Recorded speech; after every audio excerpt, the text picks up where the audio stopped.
Welcome in. Welcome. Hopefully you guys can all hear me.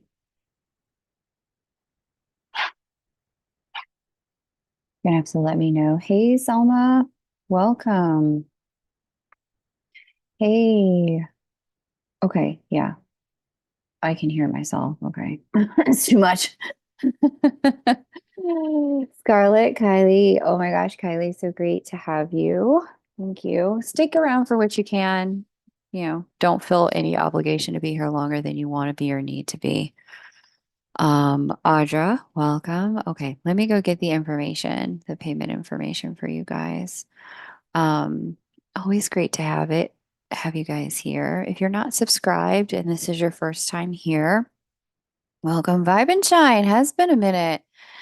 Yeah, I have been stepping away from doing these Vibe and Shine. It just, I don't know. There was something about it. I was like, I like it. I don't like it.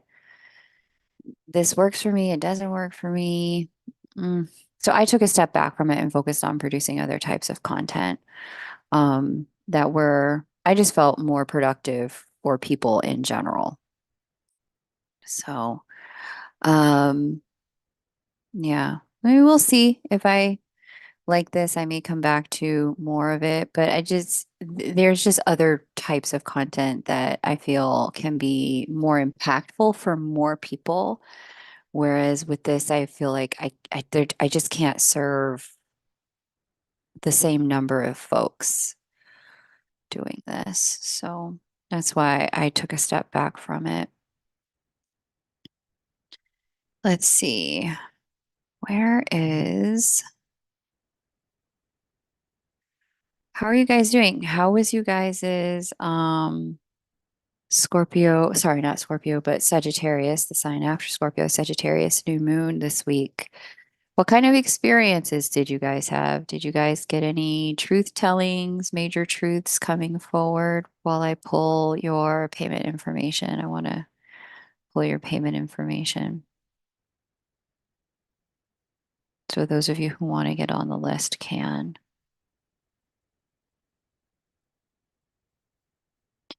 Did you guys get any major revelations this week? Do any forgiveness work this week? Did any of those things present themselves for you?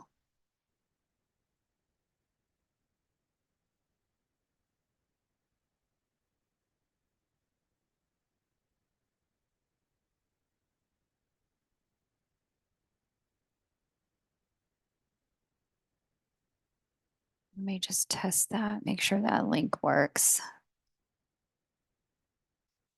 Also, I'm trusting you guys like saw the whole lunar update that we have this major event showing up for us next year on May 8th, the once in a lifetime astrological event.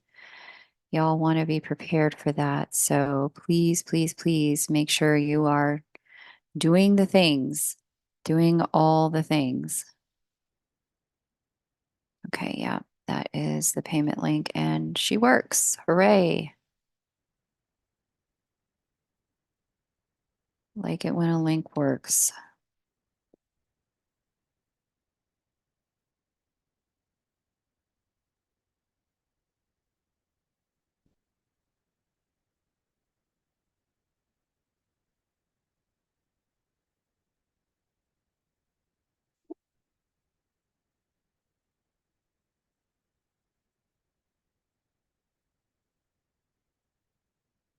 All right, there it is.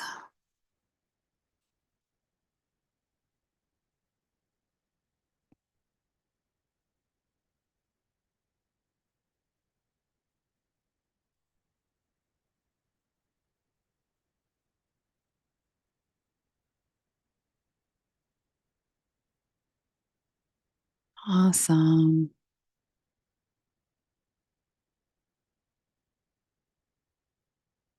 Let's see. Hello, Seven Things and JB. Um, oh, Vibe and Shine. Glad you're here. Thank you so much, Kylie. You are the hostess with the mostest, the moderator with the mostest. Um, Big change energy is bright. Totally. Vibe and Shine cried a lot this week. Yeah. Vibe and Shine, if I recall, I think you're in Aries. This particular new moon would have been very impactful for the fire sign since it was a fire sign new moon. Mm, it's almost feeling a lot more intense, self-focused, least interesting counterparts in start of the journey. That's not uncommon. I think I mentioned that in the twin flame lunar update that as Juno goes retrograde, there can be a sense of divestment in the pull of the connection for people who identify in separation. For those of you in union, it's just a time of refinement. Um, JB says there's been no contact. She's focusing on spiritual journey. That feels good to them. They share a child. You can always be in our child's life. Cool. All right. Melusine, welcome. Haven't seen you in a minute. All right. Vibe and Shine confirms, yes, I'm in Aries. It was grief crying. I missed my dad after he passed away in April. Yeah, I'm sorry to hear that, Vibe and Shine. And I'm trusting that him being on the other side will actually bring the two of you maybe closer and potentially some understanding about who he was while he was alive that you may not have been able to receive while he was on this side. So, praying for your healing there. All right, there's the payment information. Hey, Camille, welcome. Great to have you. That is how you pay and get on the list. So, if you would like to come play, if you want to get a mini reading, I can answer any question. One question from your chart. It is 3333 to get on the list. There's the PayPal payment link. I am not offering Venmo at this time. It just got too messy with my bookkeeping and accounting. So PayPal it is until I find something more constructive than that for me in my accounting. I'm going to just stick with that. Um, so if you want to get on the list, you absolutely can. First paid is first read. I read in the order in which I receive the payments. If you have to go, I understand. I will call your name. And if you're not here when I call your name, I will move you to the end of the list and read for you after I've read for everyone else who's been able to wait. If I get to the end of the list and you still haven't come back, I just tend to refund people. I don't keep money that I didn't earn. So there's that. But I don't recommend you pay me and then disappear. That doesn't tend to go well. So, um, yeah, grief is definitely real, Salma. All right, let me see my PayPal app. Okay, here's the current list, and we'll work in this order. Where is my pencil?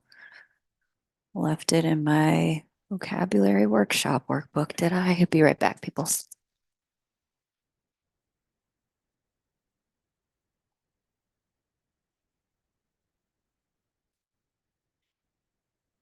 Like, tell me you're nerdy without telling me you're nerdy, Kay. So in grammar school, we had these workbooks called Vocabulary Workshop, which I loved because I don't know, I just always liked language. Q online, you're first. Please type your question in the box, one single question. Um, and in that same message, don't give me five messages because a lot of people will be chatting back and forth. In one message, include your question and your birth details, month, day, year, time, location, and then your question. Okay. So Q online, you are first. But yeah, so I used to love these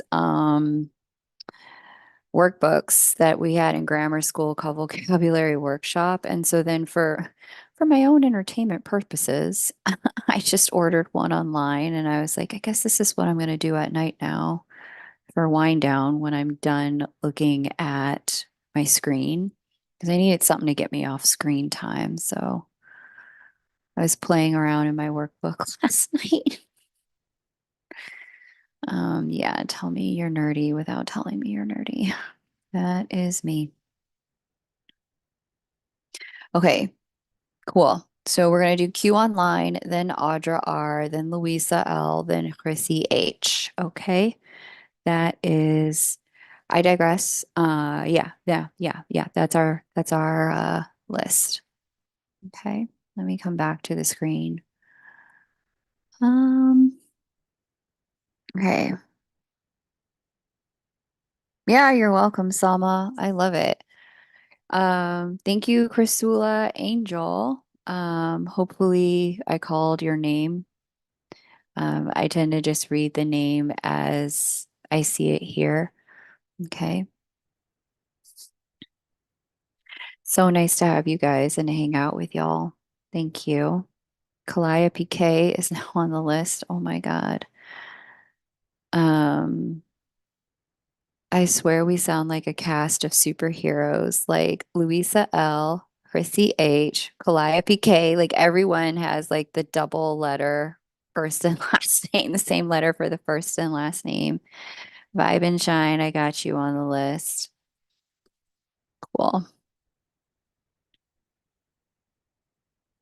Um, Christopher, you're on the list as well.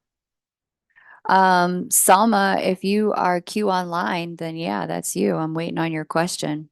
I think you were first, Salma.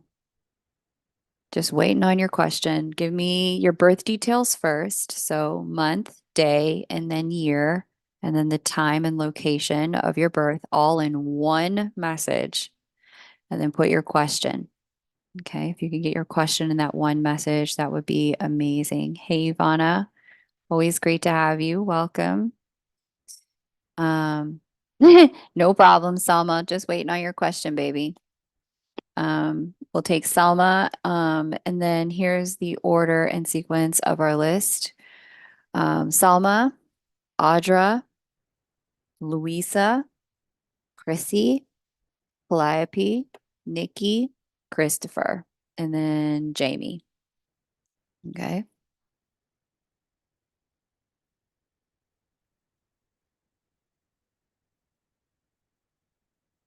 cool.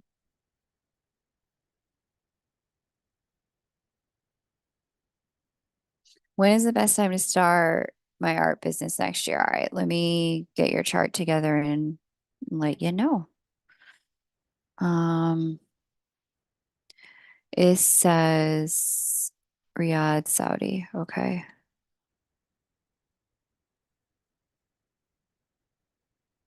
And she says 7/9, 1991,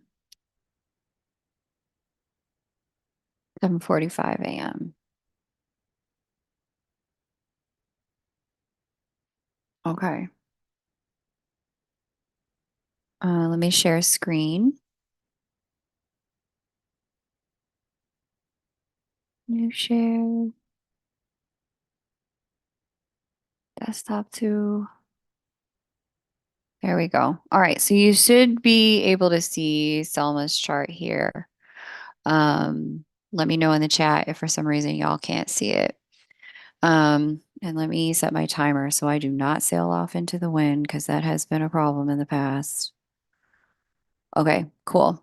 Selma, when I look into next year for you with the midheaven that is Venusian governed, we want something that is going to strike your Venus in a positive way next year. I'm going to tell you something because of that transit that we had that I was talking about on May 8th, the new moon in Taurus. That's going to be a phenomenal time because what we'll have at that time is that stellium, Jupiter, Venus, Uranus, the sun and the moon hitting your midheaven at pretty much exact degrees, but then also striking your natal Venus and your natal Mars, which can make you a very passionate person in the first place. So I would say because that energy is going to bless you where you're standing. When that happens, you don't want to just be leaving a full-time job in May and then trying to start a business then. Because what that'll do is it'll bless you with a really lovely severance package. And that's it. You want your business to literally already be, you want the website done if you can. You want a way for people to pay because that's what business is. It's an exchange of money for goods or services. You want the payment method already set up in some type of way. And then you want people to know already that hey, Salma's open for business. This is done. So January, February, March, you really need to hit the ground running when it comes to what you're trying to do. Utilize and harness those first 90 days of the year to get things moving. And I would say because we're already so close to that time frame, and you know how long things can take if you're working with people who are working for you, you're paying them to get stuff done. Whatever you think it's going to take in terms of time, you need to add time onto that. So I would minimize your to-do list. And I would go with, what are the nuts and bolts, the bare minimum you have to do in order to have something open for business. You need to have something to sell. So I don't know if you need to purchase product or have product made, or you just need to have your services available and time in your schedule available to deliver services. You need to have a way to take payment and receive money for the service. And then you have to have an exchange point, a place where people can, whether it's a brick and mortar and office, or you need to have a website and then like a Zoom account, or you need to have, a place to actually perform the service or deliver the goods. If you need to have a drop shipping company, have that investigated so you can ship your stuff. Um, and have that set up. You really want to have the bare minimum that is required to create a business already set up in the first 90 days of the year. All of the bells and whistles, you can put that on post May.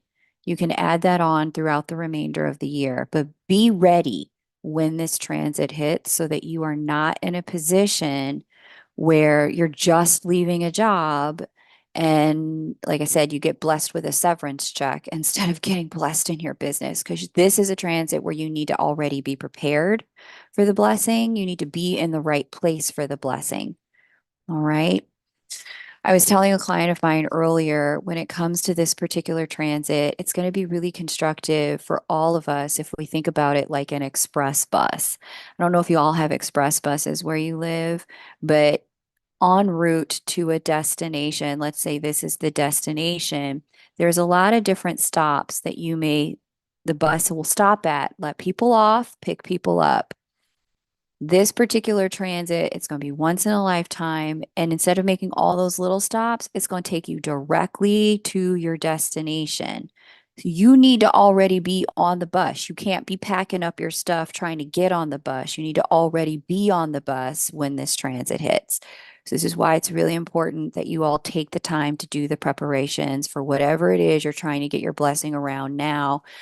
Salma, I would say in terms of like quote unquote starting your business, I would say it doesn't start next year. It starts now.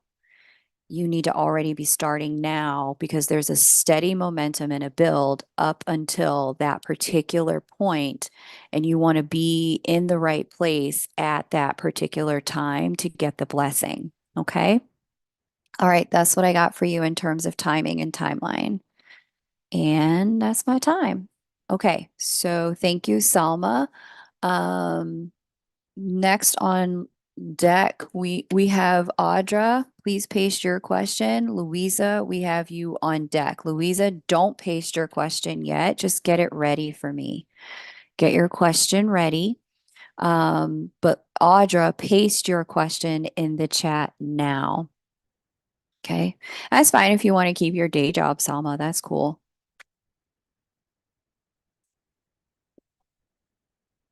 Okay, cool. Yeah, Salma, have your product ready to sell. Okay, I'm going to start setting up. Um,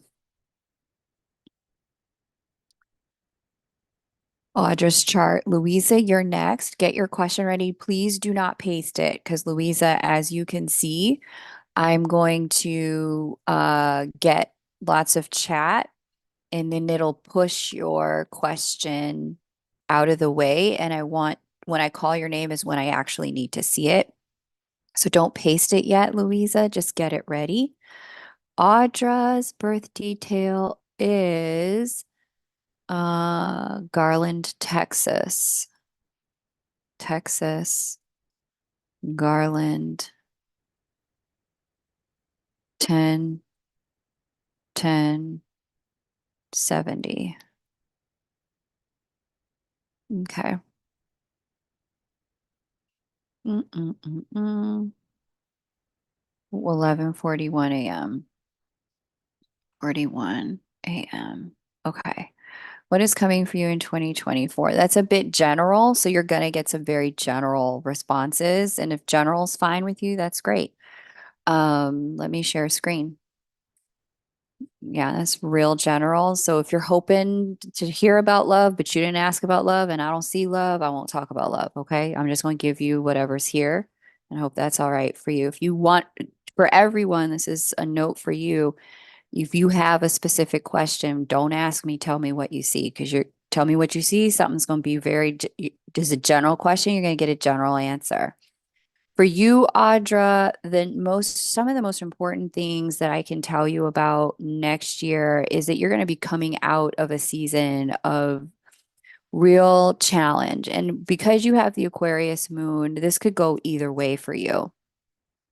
Typically, when Saturn crosses over the sign of your moon, the sign before your moon, and the sign after your moon, this is a period of time where a person can experience tremendous growth and difficulty and challenge. Okay. I see you're coming out of that. Saturn takes 2.5 years per sign. The 2.5 years before your moon were 2019 and 20. Of your moon were 21 and 22. And the sign after your moon, where we're at now, is 23 and 24. Okay. This period, known as 7.5 years of Saturn in Vedic astrology, can introduce a series of trials, challenges, tests, tribulations that are designed to help you lean into your North Node. Let me clear this and show you what your North Node is. Here you go. Actually, that's not what I'm trying to do.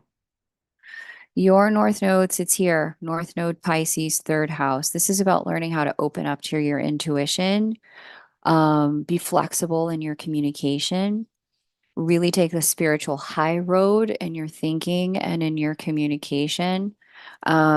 Release attachment to details and things being and going a certain and specific way, and be open to things being better than you thought they could by not looking like you thought they should. This particular North Node is it's interesting because you have what's called a skipped step in your chart. You have this Neptune square your natal node. You've already lived a lifetime trying to understand this. The place where you got stuck and fell down was trusting your intuition, trusting what you were perceiving and seeing about people around you, and trusting what you were getting as intuitive hits around when it was time to let go of a thing. This season for you has last 5.5 years has really been about learning when it's time to let go, when it's time to let things release. There's this song from my childhood by a man named Kenny Loggins called like it's you got to know when to hold them, know when to fold them, know when to walk away, and know when to run. This is what this last 7 years has been about, or 5 years has been about. The peak difficulty challenge would have been last year. You can liken this 7.5 year period to kind of like climbing Mount Everest. Um, you are here. You're on the downside of the mountain, but it's still treacherous until you get back into the lowlands where things are steady. There's still a lot more growth and integration. This is a period of letting the smoke clear. And again, for you, the lesson is really about learning how to trust what your intuition is telling you about who you are, where you are, how you are, why you are, and the people around you in particular, learning how to trust what you're picking up and not betraying yourself by trying to force things in a particular direction or by overthinking details just because it doesn't make sense to your logical mind doesn't make it not true. And it was some of the lesson of this period of time. So with your uh Saturn moving into the remainder of your third house, a lot of this is going to be about integration of some of those lessons and a lot of that growth. In the next year, you're going to find that your thinking gets refined, some of the lack of clarity of the last several years, the confusion and some of the chaos. It's going to be, this is going to help you solidify some of the things that you learned about yourself and about people. It's also going to help you understand when what you're hearing is intuition versus when what you're hearing is fear, because that can really be a challenge for a lot of people. You're going to start to get the distinction between the two of them with some real certainty in the next year. And that seems to be one of the biggest stories I can tell you about next year. It also looks like you get real serious in love. And it's kind of like a no scrubs kind of transit for you. Where love wise, you just start to step up into a level of like, listen, if you're not about all of it, then you can't have none of it. It looks, you get to a more kind of all or nothing state of mind when it comes to love. So that's what I see going on there. Louisa, you're up. Chrissy, you're next. Chrissy, please get your question ready. Don't paste it yet, because as you see, there's a lot of chat going on here. So don't paste it, Chrissy. It's Louisa's turn. Louisa, I need you to paste your question. So I can read you next. Chrissy, you're on deck. Get ready. After Chrissy, we have Kalia PK, Nikki S, Christopher H. We've got Jamie. Let me add some more names to this list. Um, and then we've got Camille. Camille is now on the list. Awesome. Okay, cool. Thank you guys. You all are being so patient and supportive and kind to one another. Elvin, it's been a minute. I haven't seen you in a long time, hon. Great to see you here. I was thinking about you last month and wondering, like, I wonder how Elvin's doing. Um, I close out of that. Timers. Close out of that, close out of that, close out of that. Still out of that, and close out of that. Okay. Stay in the timer app. Okay. Cool. Louisa is next. Chrissy, get ready. And after Chrissy, we have Calliope. So let's do Louisa and Louisa. Let me go ahead and share a screen. Desktop too. Okay.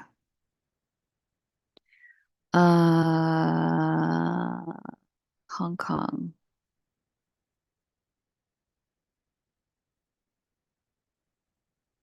Mm, why does it not want to cooperate? Hang on. Forgive me for not knowing my geography, but is Hong Kong, because it's not in my software as its own country. It's in China. Okay, so that's what we will do. That's what I thought, but shit. Countries are getting rearranged. Turkey changed its name. Who knows what Ukraine and Russia is going to look like in a minute.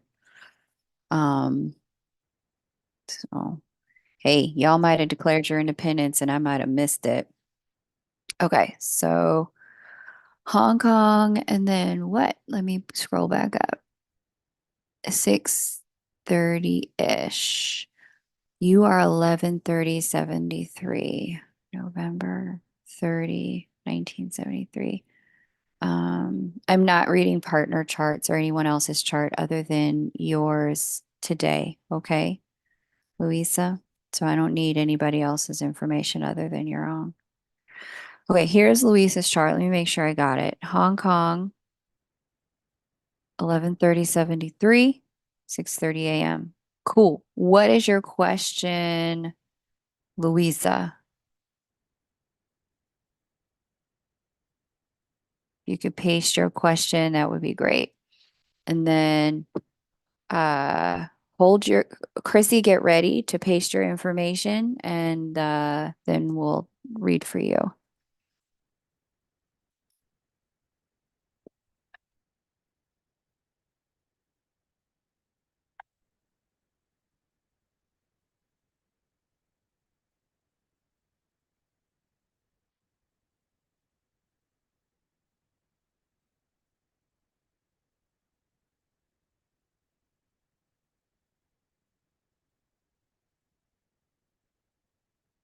And Bianca, I have you now on the list, just so you know.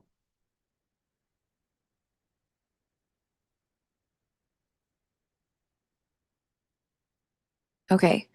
Um, Louisa, where is your question, baby? Unknown question. Need some directions on my love life. Feels like it is over. Okay, got it. Okay. Let me set the timer. Sorry, I missed that. Thank you so much for putting it. Okay, love life for Louisa. Your love life is a Gemini governed seventh house, ruler being Mercury, natal Mercury sitting here in Scorpio. Got it. Okay. Because of the positioning of Uranus opposite your natal Mercury, I get it. I get why things feel a little over. Neptune trining that Mercury. I see the problem here. And it's not so much of a problem as it is an up level. And to your point, Louisa, you're right. There's a chapter that is indeed over. There is a season that is indeed done. Whenever Uranus is involved, Uranus wants to up level us. It wants to move us out of where we are and evolve us into something different. The challenge with Uranus is that Uranus skips steps, and that can be really frustrating and very challenging to our conscious mind.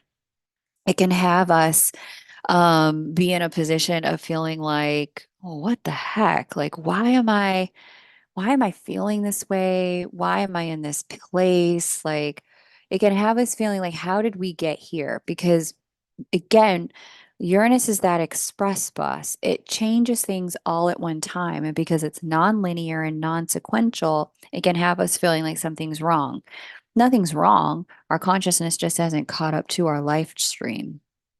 And so you're going to be moving through a period of time where this is the case. But are you a fixed baby? Let me look. Nope, sure aren't. Your Mercury is, but that's it. I think some of what's happening here is there's Neptune is kind of a reprieve and a blessing in this because Neptune creates a lack of attachment. It detaches things, it washes away glue. It can create fog, illusion, delusion, deception, imagination. Notice how they're all the same thing. Vision. It can create the capacity for spiritual insight, awareness, and depth. And so some of what's happening is Uranus is trying to up level you, and Neptune's trying to get you unattached to the way you thought things were going to go. What's happening is the two of them are working together to move you into your next season for love, your next chapter. But yeah, in order to go to the next chapter, the last one has to close. So to your point, yeah, you're right. Something is over, but something's also beginning here. Uranus is never a change that isn't also a new beginning at the same time. So it's going to take some time to integrate some of this. There's definitely going to be some I wouldn't say it's over, but the season you were in is definitely over. As we get into the peak energy of that transit I've been telling you guys about next year, that new moon in Taurus, you're gonna see that it ain't over. Not by a long shot. It's just changing because here we have Venus, the Sun, Uranus, Jupiter, and the Moon in a once in a lifetime configuration opposing the ruler of your seventh house of committed partnership. So it's going to take it to the next highest level. That sixth house is the house of things that we do not have control over that exist outside of us. It's also health and well being and service. So either through being of service or just taking care of and tending to your health, circumstances aligned that you can't have conjured up on your own that brings some sort of change and shift and elevation. Uranus is always about elevation into your love life. And this is elevation on steroids with Uranus and Jupiter meeting up together. So the last chapter, yeah, that's done. Whatever it was, that's over. How whoever you were in that chapter, the way you related and mated and dated, that, yeah, you're right. That's done. And something better is coming. So, Louisa, what I would say for you is going to be best is you want to start to visualize and play with the question, what's the best that can happen? What's possible? If everything I wanted is still absolutely possible, what would that look like? And I get it. To your consciousness, it could seem like an impossibility. But Uranus is that hand of God reaching down into our lives for divine intervention and making the impossible possible. I want you to start to play with releasing attachment to how things used to look and how they currently look. That's what Neptune is trying to help you do, release attachment through this trine and get you to a place of recognizing just because it looks the way it looks now doesn't mean that's going to be the way it is forever. Start to visualize what's the best that can happen and take action toward it. Like if the best were really possible, who are you in that picture, right? Are you the Louisa who's sad and crying and on the floor in her closet? Or are you projection K Moon? Listen, when Uranus hit my son, I was on the floor in my closet because that was the only private space in the apartment I was living in at the time. I had roommates. But what this is an invitation to is an expansion of consciousness, an expanded understanding of who you can be. Chrissy, time for you to paste your question and your birth details. Let me have it. Calliope, you're on deck. Um, that's right, Kylie. Get it, Louisa. Get it, girl. You got this. It's your stuff's about to go to the next highest level. Don't be out here moping. That's not gonna help. Um,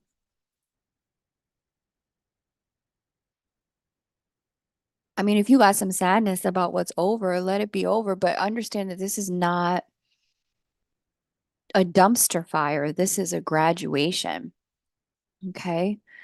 And that's a really important distinction I want you to understand. Like, just because like we don't look at when we graduate university or high school and go, um, oh no, like if I just work on this, if I just heal myself, then I could have all my friends back in that classroom in that school and everything would go back to the way it was. No, like we graduate because it's time. And what I just saw on your chart was definitely a graduation.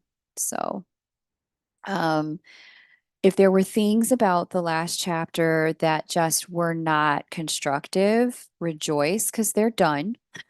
You can't go back to being that version of you. And neither can the people you love. They can't go back to treating you that way. That's over. And simultaneously, um, start thinking about, well, there's better things. What could those look like? You got it, Lou. You got it. You got it. Okay, let's read for Chrissy now. Okay. Chrissy says, let me just make sure I got this right. Hartford, Connecticut, 73, 211, 412 a.m. Okay. Prospects for love and partnership in 2024. Okay, so your seventh house of committed partnership is moon governed. Just get out to the middle of the year. Um, Your moon sits here at the second degree of Gemini in your house of creativity. Fascinating.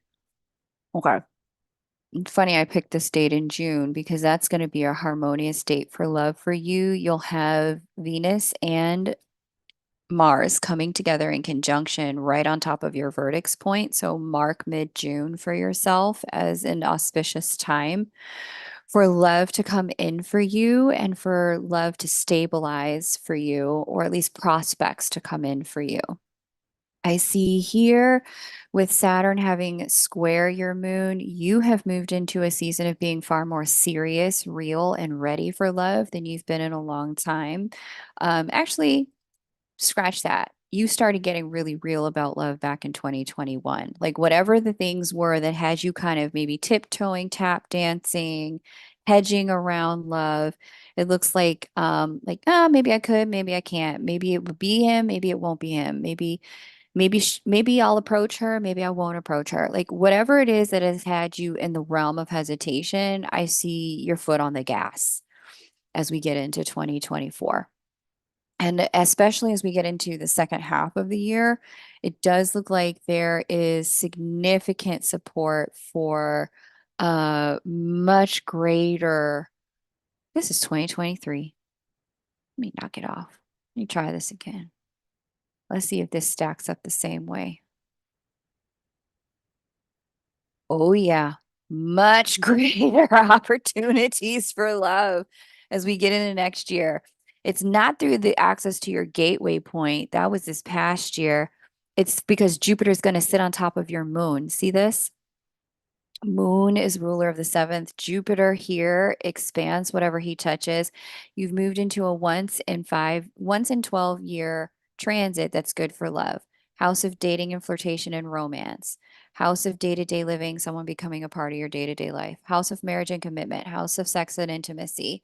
Jupiter, 1 year in each house, expands whatever he touches. Once in 12 years, moves through all five of them, all four of these houses, I mean. You've moved into a season for love where the prospects, possibilities, caliber, and quality of people you can meet is tremendously higher than anything you will have seen in the last several years. In addition to that, you will also this year experience this Jupiter harmoniously placed to that Venus in your chart. Venus governs love and money. She governs home for you and the house of manifestation. She also governs your career sector. So there could be something you start to work on work wise, where you meet somebody through work or things expand because they're expanding in work. They also expand in your love life. One thing in particular, if you haven't taken Manifestation Mastery or if you signed up for it, the workshop I did earlier this year, but you didn't complete it, I want you to relook at that material and really understand the power of your fifth house of creativity and manifestation. Your fifth house is Taurus governed. For a Taurus governed fifth house to create and manifest things that they want, what they need to do is focus on feeling good. They really need to focus on feeling good, following what feels good, paying attention to what's fun, aligning themselves to comfort, pleasure, and ease, really honoring the five senses, the five temporal senses when it comes to moving in the direction of their dreams. Manifestation for you is going to unfold through the process of working Taurian energy. Now, if you're trying to manifest love, what you're going to need to do is find things that feel good to do in the third dimension. So, whether that is dance, pizza making, if you're a wine tasting kind of gal, if you really like swimming, if you like tennis, if you enjoy and what feels good to you is sewing. Place yourself in groups and places where you can either learn or experience and express things that feel good to you. It's through that activity that you're going to find the highest prospects are available. Now, I get it. For some people, possibly including you, meditation and ashrams feel good. I recommend you maybe table that till we finish with this transit and go to places that also feel good where you can talk to people, where you can connect, where you can get to know, where there's interaction and engagement. Okay, focus on the things where there's going to be people, not just, oh, it feels good to sleep in my bed. You can't meet anybody in your bed. Okay, so focus on where you can be with people and feel good, and you'll find that you'll manifest this love in no time. Some of it, even if you have a specific person in mind, in your case, is really going to not be about um, uh, trying to do stuff with them, just switching up the vibration enough to feel good on your own. Whereby when you do that, it's going to help you shift the frequency between you and that person and reset the magnetics of your connection. Okay, Chrissy. So keep that in mind that you feeling good sets the stage for the magnetics of love as well. Just don't be feeling good in your bed by yourself or at the ashram where you can't talk to anybody. Okay. All right. So next up, we have Calliope K.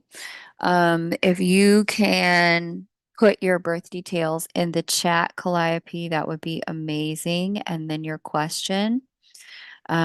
Just a reminder for anyone who's just joining, I'm not reading counterpart charts or anyone else's chart today. I'm just reading your chart. Um, so if you have a question for yourself, that's great. I'm adding Trisha and Verena to the list. Got Calliope on now. You're welcome, Chrissy. Then Nikki. So Nikki, get ready. You're on deck. I will read for you as soon as I am done with Calliope. Okay. So Nikki,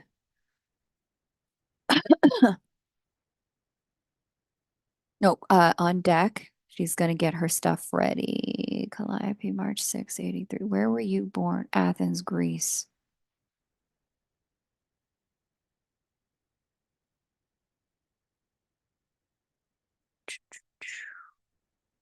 3, 6, 1983. 2:40 a.m. All right, Calliope, let me set this timer. What is your question? My question is how to work with the energies of 2024 to manifest union. Okay, so I'm just gonna simplify that question for my brain.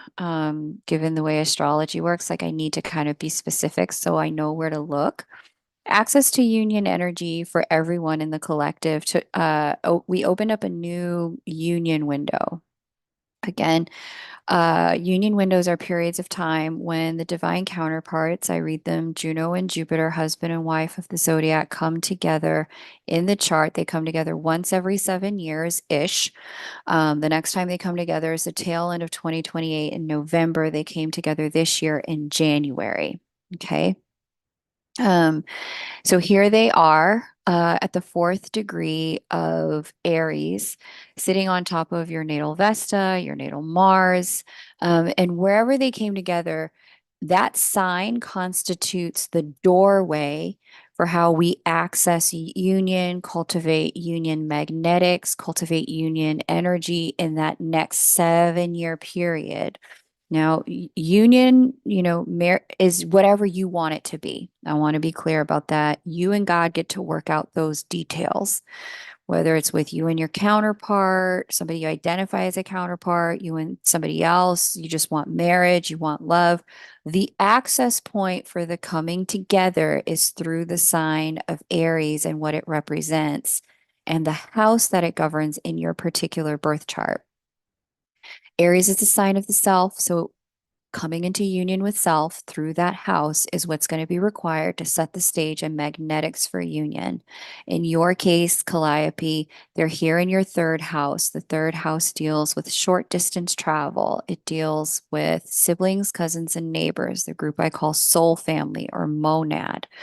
There's also that group, not just that group, but education, like and specifically spoken education, like things that are taught to you via verbal, like short kind of workshops, and things that are like thought transmission, thought processes communicated. So it's thinking and speaking. That's the third house. With this coming together in your third house, there's a real need to vibe and shine. Don't put it in the chat now because there's other people going to be chatting. You just wait, okay? Until I call for you, sweetie. So what we have going on here is, in your case, Calliope, a necessity to focus on your thinking, focus on your communication, and where you need education to uplevel any of your skill set when it comes to, because they came together on top of Mars. Mars is your fourth house, anything related to home and family. So this could be healing family issues, family trauma. There could be healing, generational stuff, right? You know that phrase, it ran in my family until it ran into me, right? Healing any type of generational issues that have been a problem. Coming into union with home.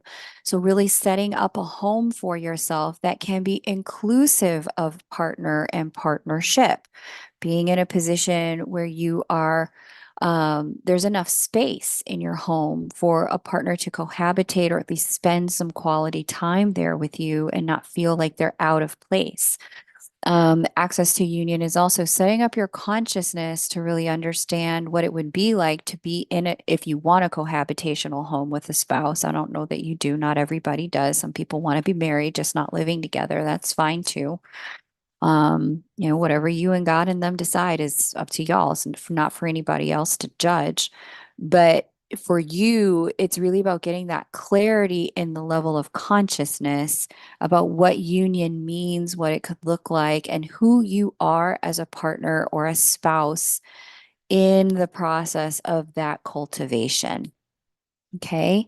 In the process of like becoming, there's a level of consciousness. Like, let's just say, for example, what you want is to be a wife. Wife consciousness and single calliope consciousness are two levels of consciousness, two different ways of being a person, like being who you are. Like the person you are today, if you were at wife consciousness today, Calliope, you'd be married to a person today. But if what you're trying to do is get married, what you're going to be doing over the process of this 7 year union cycle, and certainly in 2024, is opening up, okay, well, what does that mean and what does that look like, right? I remember when I started to really get myself into that state of consciousness. Now you can post five and shine. When I started to get myself ready for that in my own mind, I had to really look at some of my day to day and like month to month, week to week behaviors. Like, okay, this is not what wives do. This is what the single and ready to mingle ladies do. And girl, this is not who you are anymore. Like, you are a wife. Like, knock it off. You have to start doing some other stuff, okay? And so I did, and it shifted some things for me in terms of the way men respond to me, in terms of the way like I show up in the world, like just basic stuff, but it definitely transitioned the way I respond to men when they show interest in me, right? So that I'm in a place where I am presenting as, look, I'm wife material. You may not be my husband, but I am definitely wife material, like that kind of thing. So, um, that's kind of the access to union for you. All right, Calliope. Access point to union. Great question. Can answer that for anyone who has it. Um, let's just see, Miss Nikki, baby. Um, April 6th, 79. That's right, South Africa, Joburg. So hopefully that was helpful for you, Calliope, in terms of the kind of helping you understand, like it's about conditioning the mind for its readiness for union. And some people need to take like relationship classes. I remember there's a period of time when my brother and I were both reading the 7 principles of making marriage work. Because we just wanted to understand some things about marriage that could really help us have the best chances in connection and relationship. So things like that, preparing your consciousness, conditioning your consciousness is really going to go a long way. Okay. What time? 8 p.m. Joburg, 4/6/79. 8 p.m. Okay, got it. Okay. Feeling star for connection, touch, pleasure, doesn't matter what happened. All connection with males disintegrate and disappear in the weirdest ways before they can even begin. 6 years.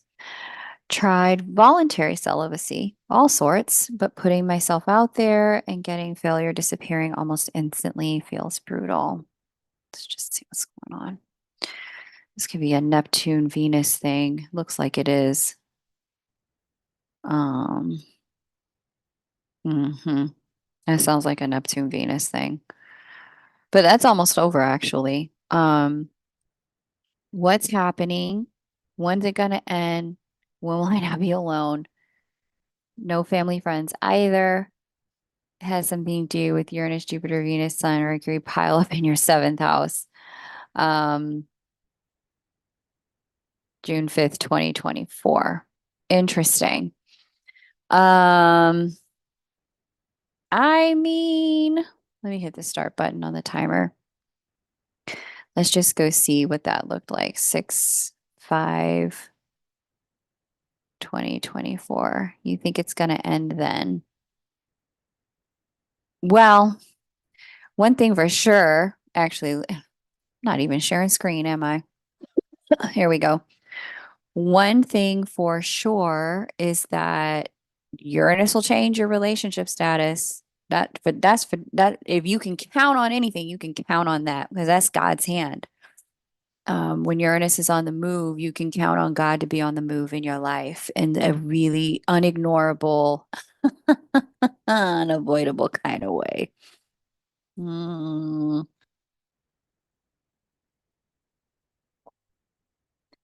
Nikki,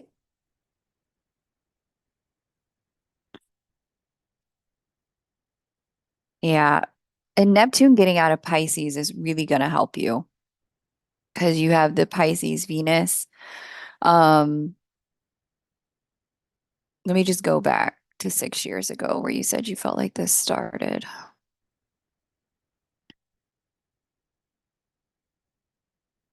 One. Here, yeah. Okay. So at that time where this all kind of started, Neptune was just wrapping up or beginning some of its deeper work with your natal Venus. You have a lot of Pisces placements. So when Neptune comes to cross over any of our planets, it causes a level of detachment. And the purpose of that is to help us learn the spiritual principle of unconditionality. When it touches Venus, the lesson is particularly unconditional love. Neptune's impact on Venus can be felt 5 to 10 degrees on either side. And so within 5 degrees on the post side of your natal Venus is when you said you felt like all of this really started. Now, when it comes to Venus leaving this sign, because that's going to be a huge relief for you, given that you have this stellium here in Pisces, you're going to feel a significant level of like, whew, like just like a release valve on your love life has happened. As I see, it's not like you have a problem connecting with people or meeting people. Like you're not, you can be a private person, but you're not an unfriendly person, is what this looks like based on your chart. And you can be receptive, but the receptivity really has to do with people kind of, unfortunately, some of the things about your particular date of birth are showing and revealing that there's a judgment can be a problem for you. And there's a need. Some of what this Neptune transit has been about has been helping you release judgment and getting into greater love and let love, live and let live, be and let be orientation to people. Um, and not only that, but I will also say because you have the Pisces Venus, that's like your nature in the first place. It's just kind of like getting out of your own way with the Leo moon. Letting yourself and the Scorpio rising, getting into a place where it's like you have probably much greater flexibility in you than you let yourself believe. And you're right. Come June of next year, you're really going to see the benefit of that start to open up for you. As Uranus gets into your seventh house of committed partnership, you're going to open up a brand new cycle of love and elevation in love. As I've been saying this whole chat, that Uranus likes to elevate things, move things at quantum levels. There's going to be a level of revelation that comes online about why you have been in the place you have been when it comes to love. And what, if anything, I mean, I think there's probably a lot of stuff that you've done already, a lot of healing, a lot of growth, a lot of transformation. But I think there's going to be an elevation that's going to liberate you, because that's the other thing that Uranus likes to do is likes to liberate you from anything that's held you back from being able to take, well, we met, but it didn't stick, as that kind of boomerang out. You're going to get some revelation around why that's been happening. Because I see Neptune has been a part of it, but that Neptune's been so far away from your Venus for some time now, where it hasn't had to play out like this. So I can say either there's some remainders of the purification process that just need to be dealt with. Um, and you can go back and watch that video, and just kind of, you're very intuitive. Typically, all of us have some element of the purification process that is the most difficult for us. It's the, and there's some element of it, it's that we kind of leave to last, where it's like, damn, I don't want to have to do this. For some people, it's dealing with physical health and body. For other people, it's like getting their money together. It's like the hardest thing for them to do. For other people, it has to do with like a relocation and a move and selling a property that they're attached to for sentimental reasons, but it's not part of their future, it's part of their past. And still, for other people, it's like a mindset that they had been dragging along around the way men should be and they should be and love should be and relationships should be. And that has to die in order for love to be reborn in their life. I don't know what it is for you. You know what it is for you, that you, there's some element that once you conquer that and deal with that thing in your purification process, love tends to come in, stick and stay. The other thing I can see too, you've got to, you may need to, there's a woman, golly, what's this woman's name? Who specializes in this particular work. Let me see if I can find her, because I think she's going to be a blessing to more than just you vibe and shine. Um,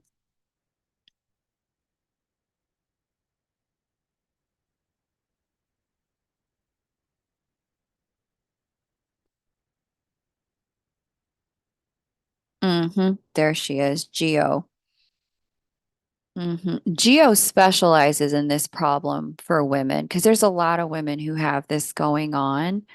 Um, Let me put her in the chat. One of my clients told me about her work, and that it just changed a lot in her relationship with men all the way around. And my suspicion is that some of your father's passing was really meant to help you liberate yourself to some of the old rubric you've had around men, love, and relationship that came in with your father-daughter dynamic and template, and to switch into a new paradigm that was meant to liberate you into a new way of working with your own feminine energy. Some of my clients who've worked with Geo have said that it's completely transformed the way men interact with them, and that they no longer have the problem of easy in, easy out, boomerang in, boomerang out, because they're no longer, with your masculine sun, masculine moon. I can see sometimes you can be one of the guys. That doesn't work, unfortunately. Um, you're that girl who just fits in easily. You probably get along better with men than you do with women. Um, longer term, it's going to be better for you to heal that, like balance, not heal it because it's not broken or wounded, but just balance that out in some new ways and understand why and how to work with your own feminine energy in different ways. So check out Jordana's work. I think that that will really help you with some of the revelation pieces. And yes, Uranus is going to work overtime. I mean, it's not that rough. I'm like that too. I've got a masculine sun and Mars sits on top of my sun. So I had to learn the same stuff. Like, can't be out here being one of the guys, right?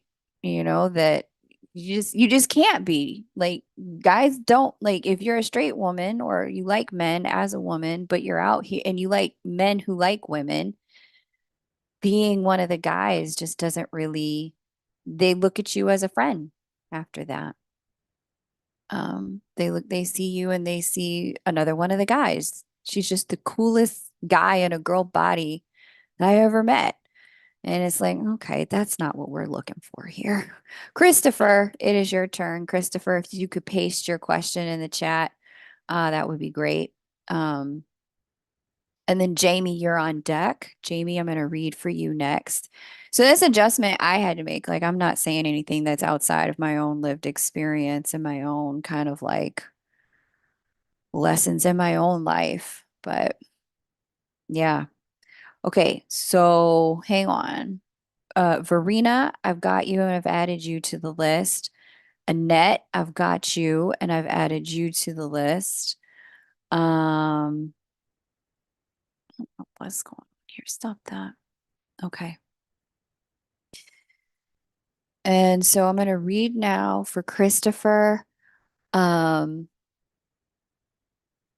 then I'm going to read for Jamie X, then Camille A, Bianca, Trisha, Verena, Annette K, in that order. Um, Trisha M, Bianca D. Okay, yeah. How unfortunate, I'll tell my therapist. Kylie, have you been being one of the guys too? Is that your situation? I mean, I listen, my whole life I've gotten along way better than with men than I have with girls. And it's either or. Like I'm either in the temple or I'm like, and it's all women all day, all the time. I'm like, where are the men in my life? Why am I in a temple right now? I have to fight my way out of a temple. Mm, or if it's not a temple full of women, it's like the only people I can be friends with is guys. But some of the challenge with that is with your only friend, like, I, let me not say that because that's not all men. You just keep that to myself. Where is Christopher? Oh, there he is. Wonderful. Okay. So there you go, Vibe and Shine. I would check out Georgiana and just see if there's something in that for you. Uh, no, that's not the screen we need to share. We need to share this one. Okay. Mr. Christopher, Michigan, Detroit. 8/14/82. Oops. 1982. 1:46 p.m. All right, let's get into it. Um, what is Sir Christopher's question? Mm-mm-mm-mm. What is going on with my twin flame path and love life right now? Third party energy coming up. We're living in different states. Is this over in this lifetime? I'm staying positive but struggling. Okay, no problem. Let's get into it. Um,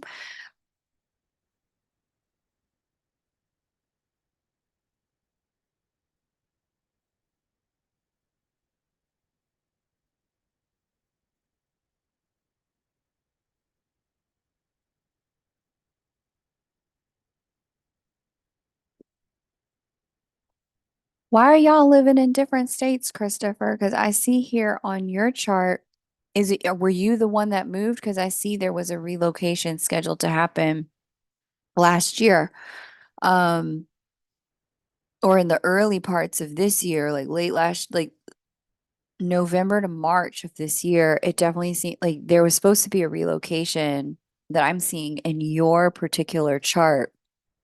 So hopefully, if you didn't relocate, hopefully you can relocate so y'all can be in proximity. Yeah, it's definitely a you move given the South Node crossing over the ruler of your fourth house. So why are y'all so distant? Is it a work thing? And is that correctable?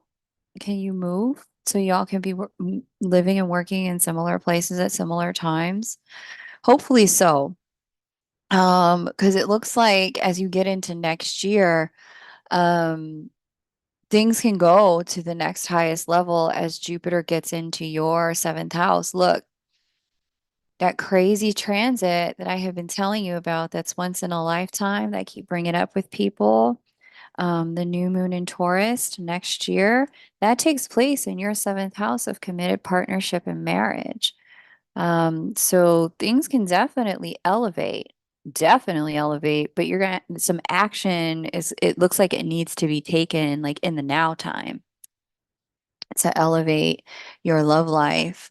Um, Let me see what other now time actions are being indicated because a relocation, she talked about moving here. You're supposed to, I don't have her chart and she potentially could, but your thing is talking about you moving, you closing up where you are and moving someplace that's more aligned for you. And if she's dragging her feet, hey, you know what to do. Just bust the move.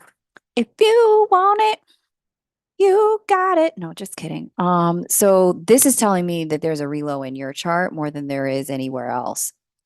Now she's going to move in with you and you're going to move out of your house and y'all are going to move into a new house together. That makes sense based on what I'm seeing. But I'm not seeing somebody join you in your home. I'm seeing like you leaving one home and going to another one. Um, so that's really exciting.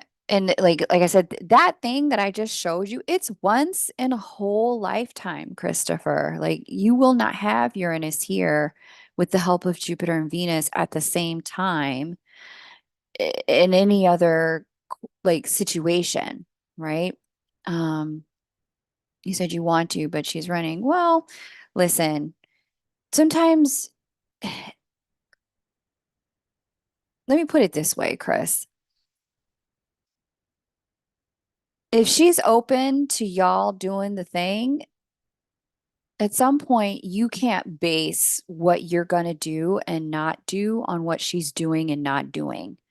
You need to base what you're going to do on what it is you want and taking a stand. There's going to come a day in your life, in all of our lives, where there is no more decisions available to make because we're out of time.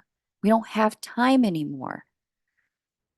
And when you look back, yeah, she may be running, but when you look back on this moment, are you going to regret that you didn't do everything you could in order to make it work?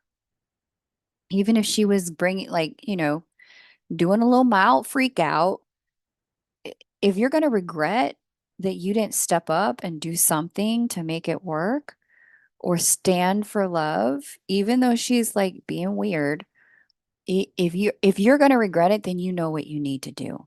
Okay? You don't want to base what you do and don't do on who she's being when she's scared. You want to base what you're going to do and not do on who you know yourself capable of being when you're living into your highest potential.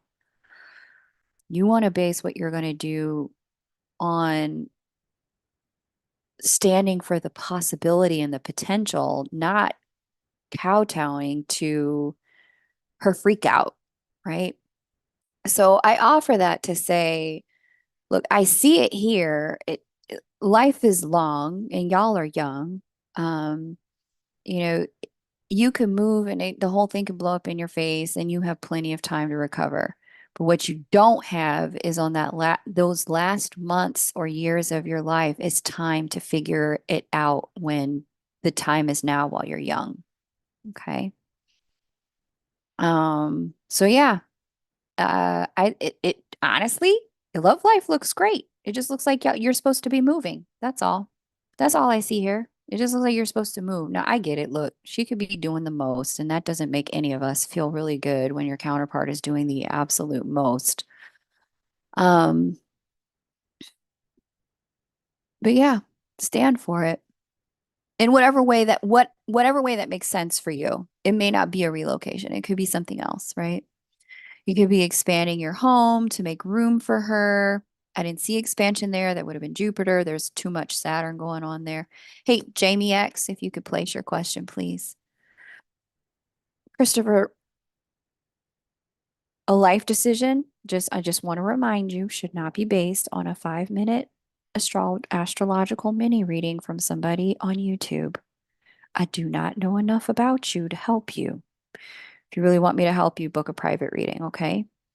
But just at first glance, at what I see, hey, if you want to go get it, that's what that looks like to me. Looks like there's a blessing in store once you make bust a move there. Okay.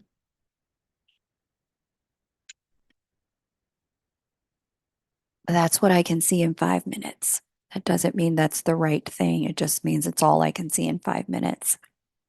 Jamie, you're next, and then Camille A. Jamie, if you could put your question and your birth details in the chat. And Camille, if you could get your stuff ready to paste when I call your name, that'll be great. Camille, don't post yet. Jamie, it is your turn. That would be great. And so let me just see where we're at with the list because we're getting through most of it fairly quickly here. Um,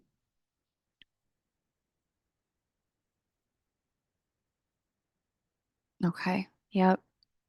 All right. So we've got Jamie and Camille.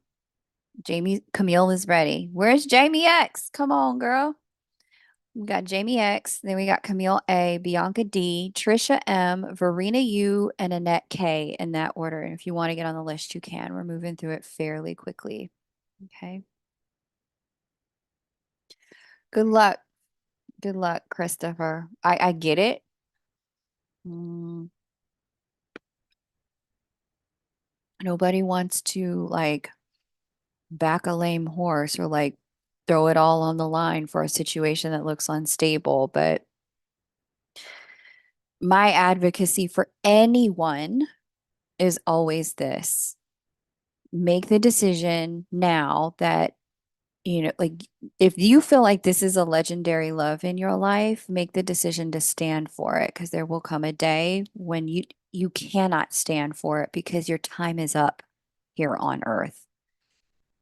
And when that happens, you just don't want to be having regret in your heart, wondering, I wonder what would have happened if I had just tried.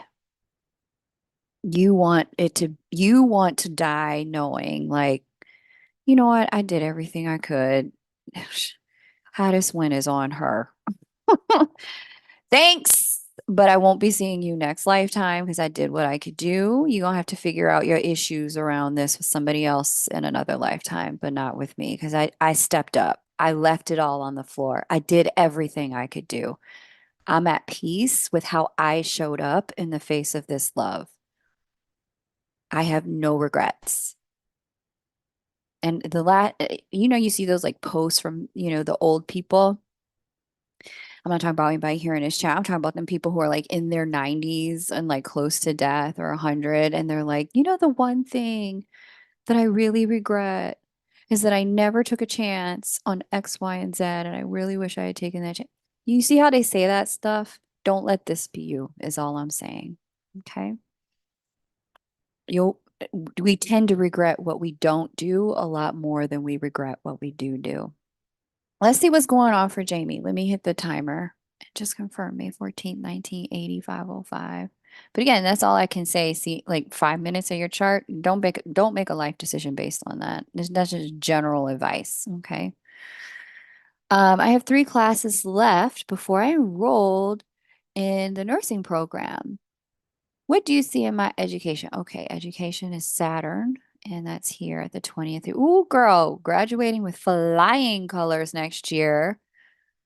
Girl, are you on the honor roll? Oh my gosh, there's some sort of like accolades and recognition coming next May. Um, yeah, it's going real good. Um, I love that. Okay, yes, Jamie, tell me if you're on the honor roll. Um, because this is good stuff. So looky here, looky here. Saturn governs higher education house. That's house number 9. Saturn sits at the 29th degree of Virgo. Virgo is going to get positively aspected by that magical transit in May. At least, like I said, it's going to be blessing, big blessing. Um, so for you, this is not even like you graduate with honors. It's like you graduate with honors and then you get your dream job, like with the pay and everything, specifically with the pay. Um, so this blessing transit that I've been telling you all about, for you, it's going to hit your sun and your moon. Um, and then Jupiter is going to jump immediately after into the ruler of your house of earned income. Anytime we have that once in 12-year transit of Jupiter and the second expansion to earned income happens, people tend to come into a lot of money, specifically through getting a raise. So far, I'm at a 3.0 girl, might have a 4.2 by the time you're done. You need like a 3.3. Okay, well, maybe you won't be graduating with honors, dear, but you can still graduate. But it does look like you move into something that has really good money right on the other side of graduation, right after May, like right into June, July, that time frame as Jupiter gets into Gemini. You are going to need to buckle down, baby. If you've got a 3.0, you need to talk to your professors, I mean, and the dean of your school and ask, like, yo, I'm at a 3.3. What's it going to take for me to graduate? Is there some kind of extra credit, extra class I can take? Is there some kind of like, if I'm struggling in these 2 last classes, is there something I can do to like, bump my grade, boost my grade in terms of like summer school or something, right? Because if you had a 3.0 and you need a 3.3, baby, you can't get anything lower than a B minus in either one of those 2 classes. But if you're pulling a solid 3.0, this tells me that some of these classes have been a real challenge. And a B minus has been like a blessing, and there's something missing here. So talk to your dean. Talk to your dean. There's some helpful people that are going to come through the 6th house. Again, Saturn sits here in that 6th house, or right pretty darn near close to it, the 5th house. Saturn's all about discipline and focus and buckling down.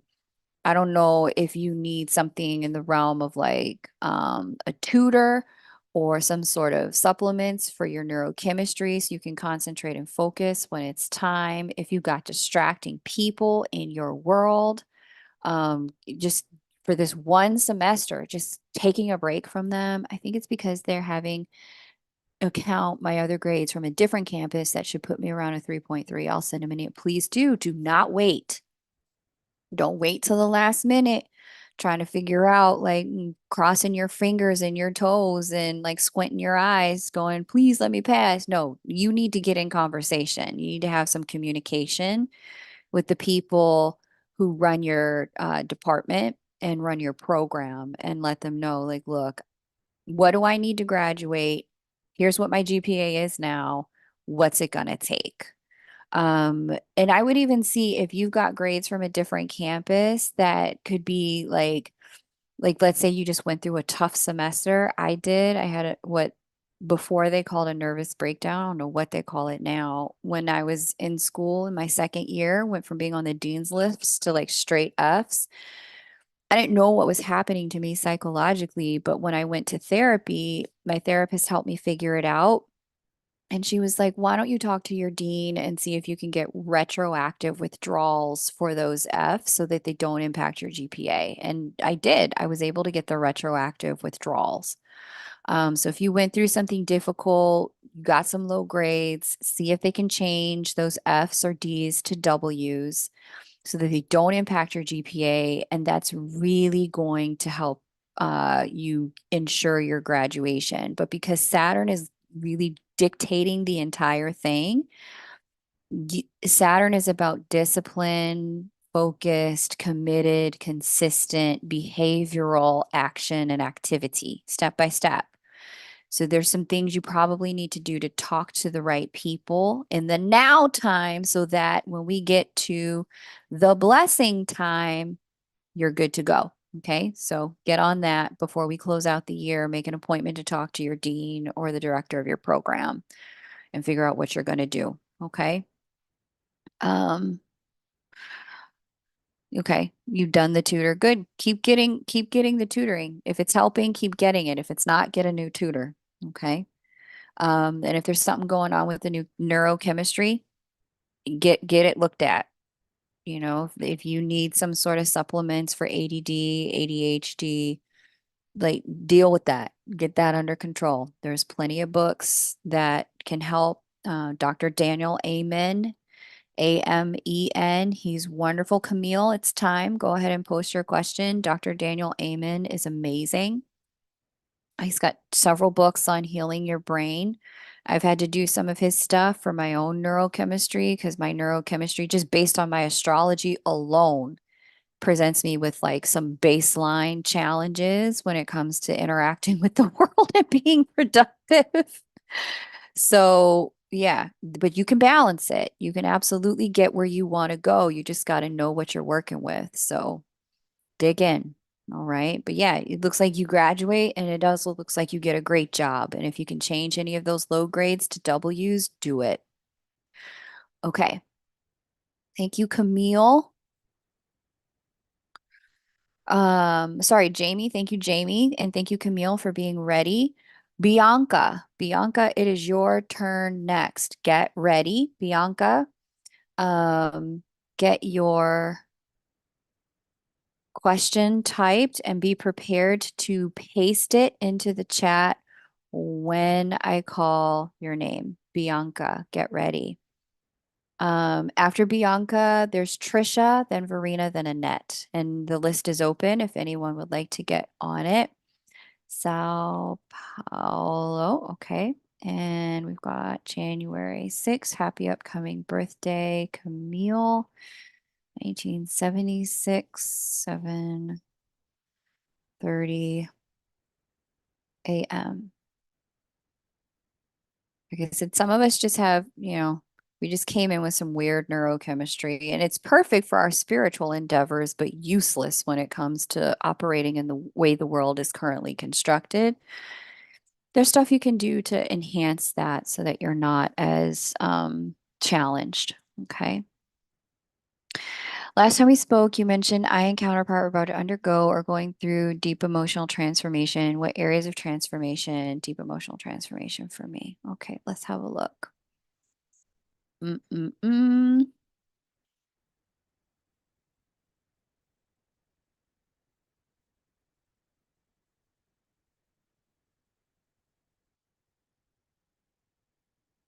Well, first of all, you're coming into a new way of understanding your divinity with Uranus retrograding back and forth underneath your south node. There's a level of God within that you're coming to understand that you may not have known or encountered before. God within, God without, right? God is in you as much as God is in all of the world. You're starting to really understand that with Uranus. Um, Retrograding back and forth over your south node. It's a new relationship with the divine, one that you may have had in a past life that's coming online now, so, which is also going to expedite the speed at which this learning and integration is unfolding. Um, also, um, Right. So Saturn in the sign of your moon. Anytime Saturn hits the sign of your moon, before your moon and after your moon, tends to be a period of dramatic growth, change, and transformation that invites you to focus on the lessons list brought in by your North Node. And these are lessons that you and God would have agreed upon before you came into this lifetime. Here's what you're going to be learning and working on. For you, Camille, this is about learning all things Scorpio related as it pertains to the 10th house. This is about learning how to release, let go, say goodbye, end things, transition things from one state to the next state, alchemy, the capacity to turn water to wine, caterpillar to butterfly, lead to gold, tadpole to frog. Like this is that like literal shape shifting thing. Like you're here to learn how to be a master alchemist in many ways, how to state change, specifically yourself and your identity in the world. Just from knowing a little bit about your personal story, I know that some of that has already happened. Like you kind of came in one way, you had an experience, now your body's in a different way, but that also doesn't change your capacity as a divine creator incarnate. You are actually going to learn your God state level consciousness and your God level uh, capacity for alchemy even more in a more enhanced way as this Uranus crosses over your south node and Saturn crosses over your moon. And so, what we have going on here with Saturn crossing over the moon is an enhancement of this lesson, a period of time where anything that any stone left unturned, any lesson you've that's been avoided, any way in which that you've not dealt with it or you tried to turn away or just kind of I want to deal with that later or maybe you don't have to. This is a period of time where kind of life's boot is on your neck saying, nope, not later, now. You will deal with this now. There's also a lot of separation that can happen when Saturn transits Moon. Things that we think we need get stripped from us for the purposes of helping us understand the truth of what we need versus what we want. It also helps us lean more deeply into, in your case, this alchemy thing that you're here to learn. Learn who you are as an alchemist and somebody who can basically call whatever she wants or needs out of the ether and place it into the world. This transit of Saturn over your moon next year and this year, really, is about helping you understand how that works, why it works the way it works, to value your ability to do that, and to shed, strip, put an end to anything that stops you from accessing that capacity within yourself. Those blockages are going to get removed, whether those blockages are people or belief systems, structures in your life, circumstances, jobs, anything that stops you from being able to live into that highest level potential and integrating this lesson tends to get removed during a Saturn transit moon period.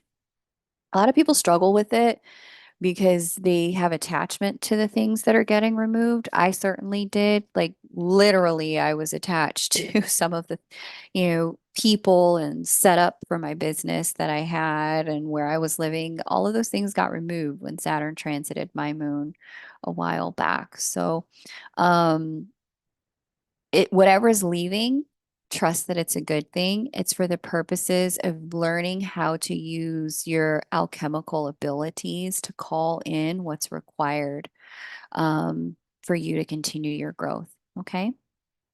That's what I got, Camille. That's a wonderful question. Thank you for asking. You always ask the best questions. All right. Bianca, you're next, and then Trisha. If anyone wants to get on the list is open. Kylie, will you remind me after I read for Trisha to go over to the main channel and just post that I'm live? If people want to get a mini reading, that would be good because I need to do that then at that time. But the list is open. There's only one, two, three, four people on it.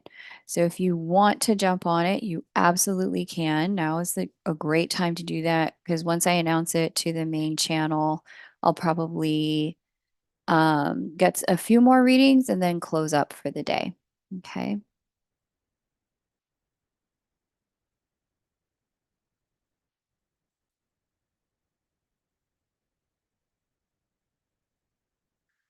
All right, hang on, y'all. I need to go get some more smoothie. 1 second, I'm hungry. Be right back.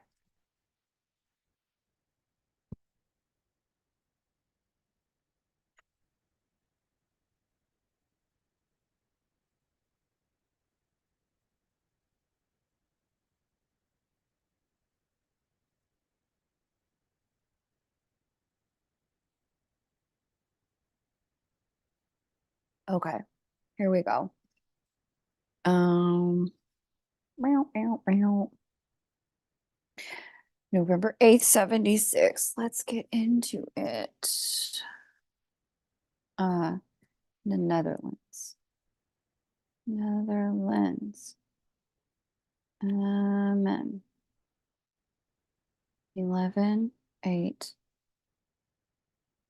6, 6 p.m. I know Uranus has been messing with you all year, girl. Let's see what you have. Haven't had much luck in relationships. Last couple of years have been hard. Me and Twin met in 2019. We haven't had a real relationship, but shared a lot from 2021 until early 2023. He has been on and off with another woman. At that time, he wanted to keep me in his life and kept pulling me, but I wouldn't. It became very toxic with his girlfriend. Yeah. You know, that's interesting. And me, without ever seeing her, he keeps coming back in my life. At the moment, he's single and we get along really well, and there is much chemistry. I'm about to tell him how I really feel because we keep beating around the bush. So we're both afraid to get hurt, I think. Will my love life finally turn for the better? Thank you in advance. Yes. Um, okay. Let's just see what's going on here.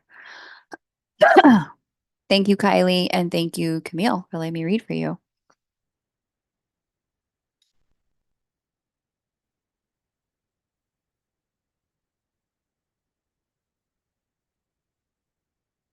I think beyond just telling him how you really feel, it's going to be important to also say what you want. Um, and that can go sound a number of ways, Bianca. Um, hang on, you have such large stelliums in your 12th and 6th. There's so much overlap. Let me just see. Um, I think it's going to go really well, but yeah, I would say it's going to be really important for you to be honest about like I think we could make a great future together. I would like to explore that with you. Are you willing to explore that with me? Right? Or like there's a vulnerability in the question that needs to be there, not just throwing how you feel out there and then seeing what people do with it. A lot of people forget that part that sometimes you gotta like ask the question. I'll never forget a really powerful question one of my clients asked. She said, to someone that she was dating at the start of this year. She's like, I really love what we are doing. It feels really good. I want to see where this can go. What would it take for you to be willing to see where things can go with me? And it was a wrap. Them two were together after that. Like, because she left a vulnerable question on the table that made room for him to step into it. And left room for him to consider, right? Like, what would it take for you to be willing? Right. Um, so I really like that question. It could sound like that. It could sound like like even simpler, like, do you want to be my boyfriend? You can keep it real simple. Mm. Most people just throw their feelings out there and expect the other person to do something with them, but without knowing what you want. It's like, well, what do you want me to do? Um, and then from there, all kinds of miscommunication and misunderstanding can happen because all people do is say how they feel. And it's like, but you didn't say what you wanted. So, okay, so you like me, but you don't want to be my girlfriend? Like, what? Like, it just can get too confusing. So, you need to be clear, not just how you feel, Bianca, but you need to be clear about what you want. Don't leave that part out. All in all, I do see, man, this is like really the story of next year. All the y'all are already in the energy, getting ready for it. I really love it. This new moon in Taurus, it's going to hit the ruler of your seventh house of committed partnership and bring blessing to it from your house of the subconscious mind. So here's that new moon in Taurus energy. Here's Jupiter that it sits on top of. Jupiter governs your seventh house of marriage and committed partnership. And it's going to be blessing if you can just lean into your intuition around timing and trust and just go for it. Um, right? It's going to go this looks like it's going to go very, very, very well. Um, I would say sooner rather than later. Because just given the configurations in your chart, Bianca, like some of the instability, it has to do with the proximity of Uranus to your sun and your Mars. And it's his reaction to um, your own electricity that has him sometimes need to back up. And so you could even say, because I can imagine that he might be like, whoa, her energy's intense. I can't. You could even say something like, tell him the feelings, whatever the feelings are. But then follow up with like, um, I'm really curious what it would look like if we got more, if we stepped into a relationship together. What would you need in order to be willing to explore that with me? And that leaves him the space to say, oh, so she wants to do this, but she's not going to try and control me and then make me like move in with her and sleep underneath her pillow and get in her pocket and like be her little puppet, right? Not to say that you would be that way. I'm not saying that, but sometimes people just hear the word boyfriend or serious or commitment or relationship, and they have their own idea about what that would look like.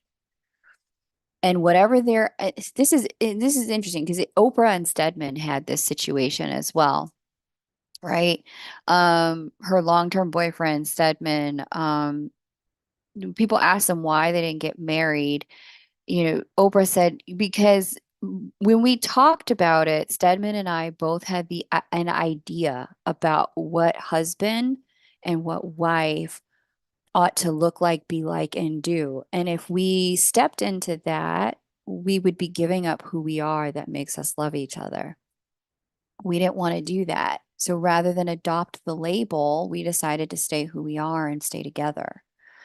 And so one of the things that people really forget is that, you know, we have all these presumed assumptions about what husband, wife, boyfriend, girlfriend, commitment, serious, the labels, quote unquote, look like without ever really saying, this is what I need, this is what I want, this is what I expect. What do you need? What do you want? What do you expect? Right? I think if you can, whatever your approach to the conversation is that takes things to the next level, the most important thing you can do is to leave your person some space to say, I want it, but I want it to look like this. Because chances are, with Uranus connecting to your sun the way it is, it's going to look some kind of non-traditional way. Um, and Uranus kind of sort of opposing your Jupiter here. There's something about it that's is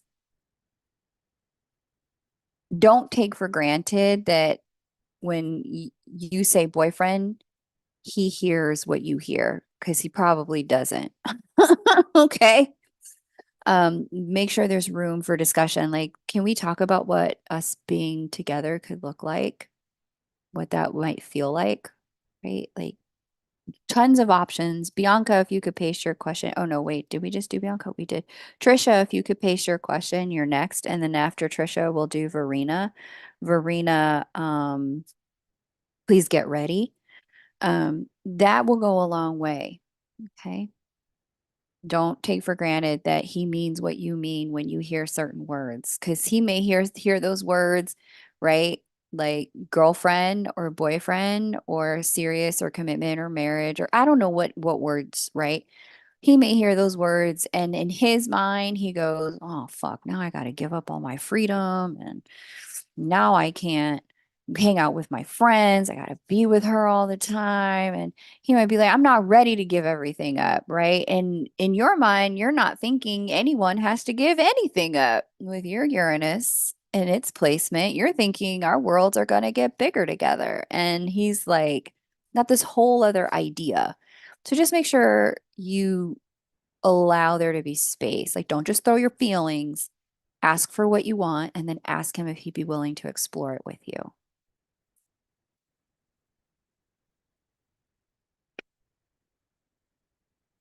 Okay. Trisha. And then Verena and then Annette.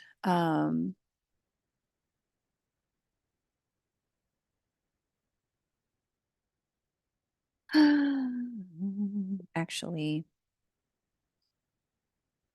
Bianca's like, I need so much time for me. Yeah, you do with Uranus sitting on top of your sun, which is why you need to be able to communicate these things. Um, oh, thank you. Okay, Nazi. Nazi is Annette. Okay, great. Thank you. I'm just going to put Nazi in parentheses here on my little sheet. Um, you need to tell him that, right? Like, look, I'm not trying to get you to move in with me, bro. That's not what this is. Just so you're clear and I'm clear and we're clear, like us being together isn't that. Like you give everything up and do what I want you to do, right? Some people really have that assessment of what it means to be in a relationship. I can tell that's not what you want. You don't want a relationship where he's less than himself. That's not going to be interesting to you. That would be the fastest way for you to be uninterested in him is if he gave up himself. He would, yeah, just not that kind of person. No, some people are those kind of people, but he has no way of knowing. He doesn't know. Well, maybe he knows astrology as well as I do. I don't know. Okay, hang on. Kylie, I just decided I'm gonna go post on the main YouTube channel now. So let me go ahead and do that while we wait for Trisha.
Okay, let me come back over here. Desktop two. Okay. You run into some Scorpio moons and yikes. Well, Kylie, if you must know, your girl here is a Scorpio moon, and yeah, let's just say Your girl did not do the Gemini full moon because yeah, we working some stuff over here. We are working some things. Thank you very much. Mind your business, Kylie. We're private people. No, I'm just kidding. And Trisha, born in Jamaica, Kingston. I think it's just a period of significant change and transformation for a lot of people. It's hitting people in different waves and stages, hon. Different waves and stages.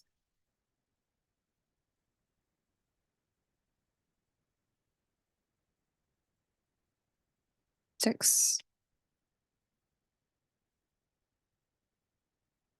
Awesome. Okay. Back to here. Okay. Um, where's my timer app again? Okay, so Trisha says, let me just make sure I got this right. September 7th, 1979, Kingston, Jamaica, 6 a.m. Cool. I have a piriformis issue only on my left side that I go to the chiropractor for the issue weekly, and that's been helping, but it's getting re-triggered because and I was recently told by a new massage therapist I need to heal from a relationship with a female because it's on my left side from 15 years ago. I also got married and had an issue with my husband around the same time. Could that be something that triggered this injury too? Can you tell me anything about this and what triggered that response? Okay, no, I can't. Trisha, I need you to ask a different question. I cannot speak to what other people, other mediums have said to you about your body. You need to go back to that medium and ask for more information. Okay. I cannot comment on what other readers have said psychically through tarot, what other astrologers have said when they look at your chart, what medical mediums have said when they look at your body. That's something you need to go back to that person and say, I don't have enough information. I need you to be more specific. Can you ask a different question, Trisha? I'll give you a minute to formulate a different question. I don't make commentary about anybody else's work. Um,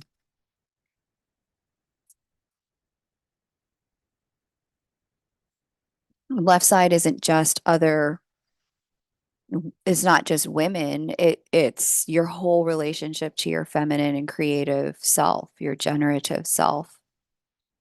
Um, some people also relate the left side to the past, depending upon what modality you're working with. Some people relate the left side to logic, if you're going to talk about types and sides of the brain. Like, I can't, there's no way for me to tap into what she was looking at and be able to give you better information about it than she could give you since she was the one who saw it. Okay. Um, okay, Trisha, can you see anything about my career opportunities for the next year? Um, welcome, Nicole. Kylie, our moderator, will explain how it all works. Thanks, Kylie, and great to have you, Nicole. Um, let's see, career.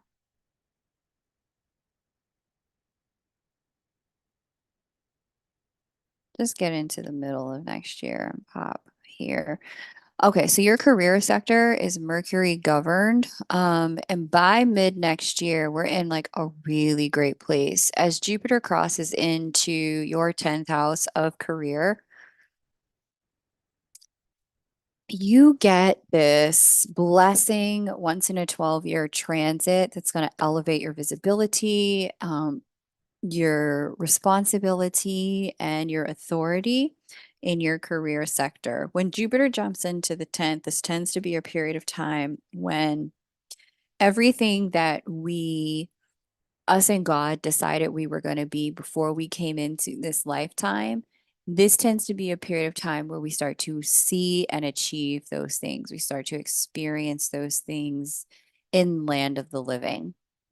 And so as Jupiter crosses into your 10th house in this particular time frame, you're going to get a It's definitely a blessing, definitely greater visibility. And simultaneously, there's going to be a really lovely um, correspondence, it looks like, with your money. Like money seems to go really well as you get into this, as that Jupiter is going to talk to that natal Mercury. Mercury is ruler of your second house of earned income, co-ruler of it.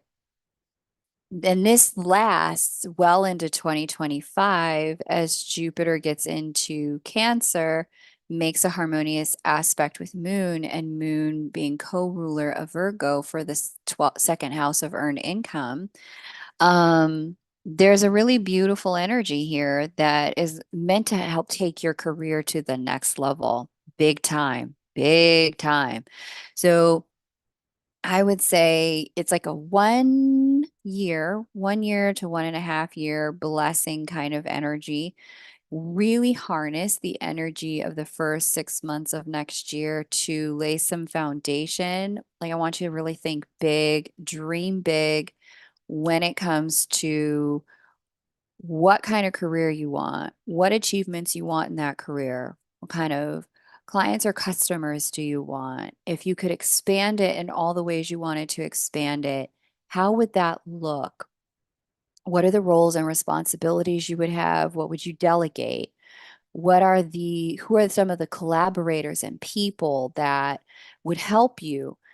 This has the potential to really help you put all those pieces into alignment for yourself so that you're capable of uh really seeing, like I said, like the goodness of God's blessing and hand on your life in the land of living.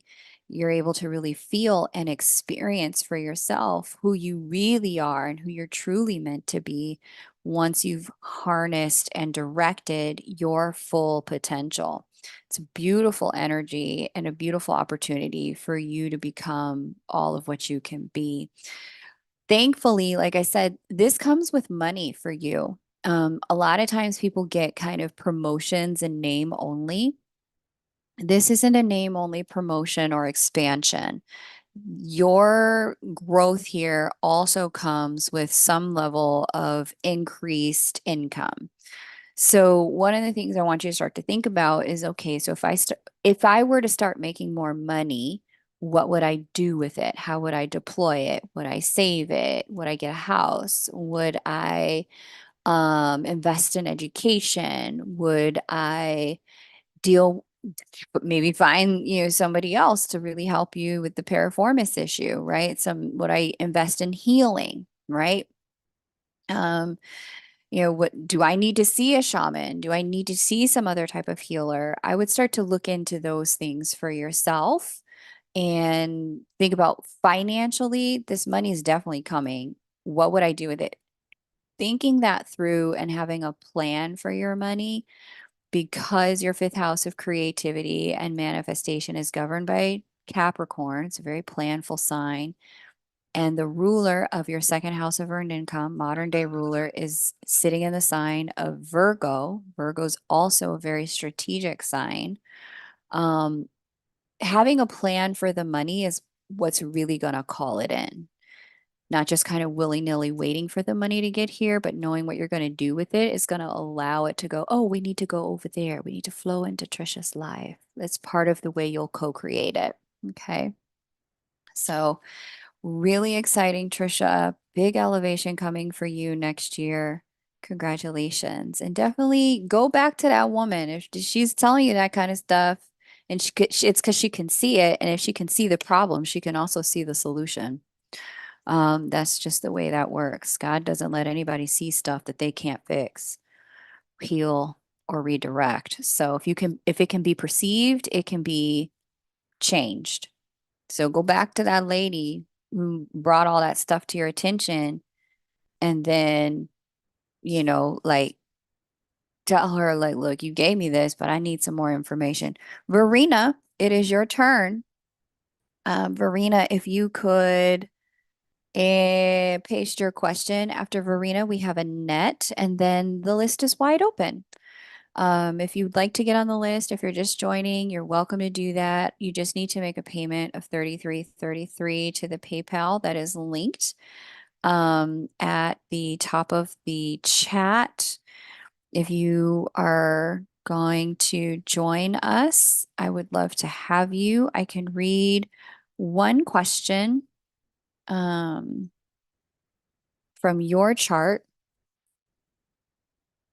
give you some guidance for the next year about anything I've said in a lunar update. We can talk about eclipses, your love life.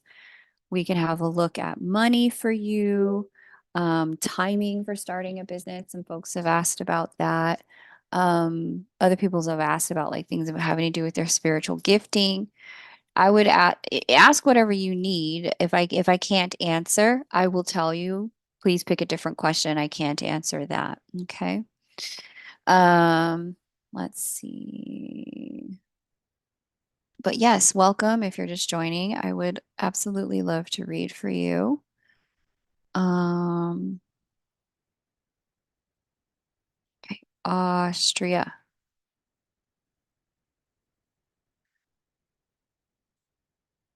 Eisenstadt.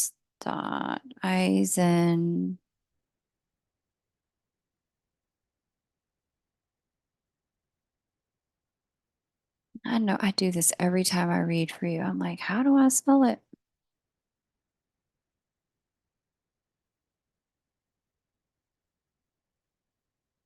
Eisenstadt. 27, 1981,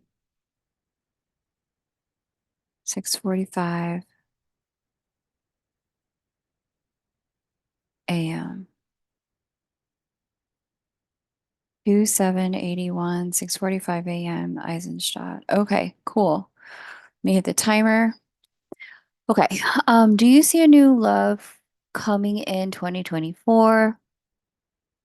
Someone who is lovely, attractive, available, and has a serious interest in me. It's so specific and general. It's like the perfect amount of specific and general. I love it. Let's see.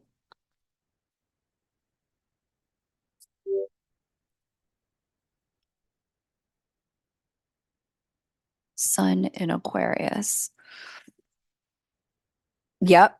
Actually, from this new moon in Taurus all the way through the summer, you're in a really lovely transit for it. And actually, you're about to move into something that's like a longer term transit for quality love connections coming in. So here's that new moon that I keep talking about, May 8th. Venus, Sun, Jupiter, Uranus, and the Moon, they're going to strike your Sun by square. Sun is the ruler of your seventh house of committed partnership.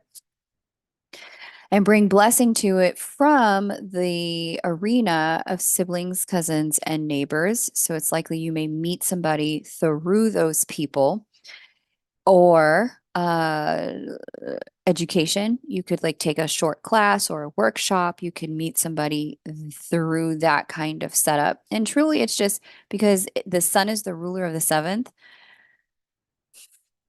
Whenever the ruler of the seventh is in the first, these folks tend to have trouble getting into or sustaining relationship. I know a few people like this, and it's like relationships have to be so specific and particular for them to be willing to get into it.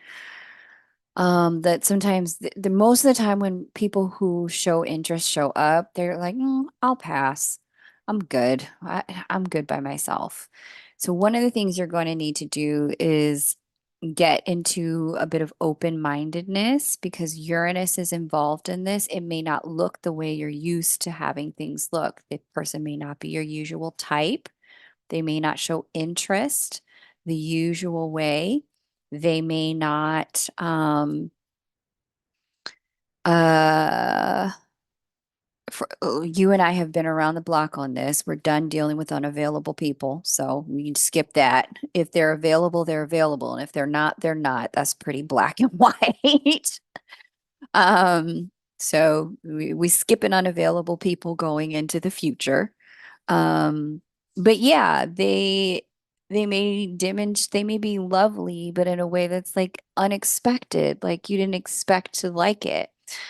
So give people more of a chance than you might usually, because what'll happen next is Jupiter's going to breeze through your fourth house and jump into five before close of play next year. Allow me to show you what that looks like. Come July. Uh, Maybe not July. Come September. Okay, maybe not September. Let's see the 10th month. Here we go. And then let's see the 11th month. And then we get retrograde back. Okay. So right here, by the time we get to October, there is, first of all, you're going to have a lovely love transit all through Jupiter and Gemini. It like extends your 4-year period of love because Jupiter hitting the fifth house, dating, flirtation, and romance.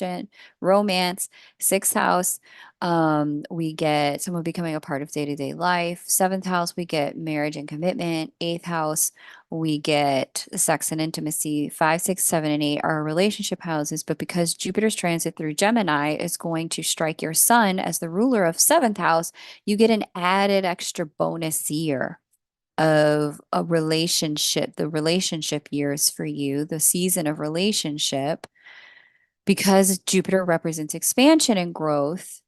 And anytime it transits the relationship houses or the rulers of these houses, it brings opportunity. Okay. Um, so really good stuff with Jupiter doing that. What we're going to do is Maluzine, my girl, looky here. Fifth house manifestation. I need you to speak, think, and believe that it's possible for you. That's the Gemini fifth house. The way your creatorship abilities are enhanced through all Gemini activity, which is thought and communication. So this is no negativity. This is canceling and deleting doubtful, hesitant thoughts. This is saying yes to all invitations and opportunities and setting intention and looking for the best in people and yourself, giving everything a shot. Okay. So it all looks really good. And it's the kickoff to a longer 5-year, 4-year transit. Next year is the 5th year. It's a bonus year for a 4-year transit that is just going to be like the quality and caliber of men. Annette, please go ahead and post your question. Um, the quality and caliber of people that you will meet while Jupiter is moving through your relationship houses is always better than when Jupiter is elsewhere in your chart. Okay. So, cool. We're going to do Annette, and Annette's going to post her question. Welcome in everyone who's just joining. Annette's the last one on the list. I'm checking my PayPal to see who else may be joining the list. I've got Soul Sister Enterprises here. So you're on the list. Awesome. Great to have you. Readings are 3333. So they're one question, one chart, mini readings. You just saw me do one for someone. I'm going to do Annette now. And what you want to do is get your question ready and then paste it into the chat when I call your name. But then before that, just hold your question. Hold your question so that I can make sure that I can read what the people whose turn it is, that I want to make sure I can see what they're saying. So don't add your question while I'm trying to read for somebody else. Wait until I call you. Um, and when I call you, then paste your question. But the list is definitely open.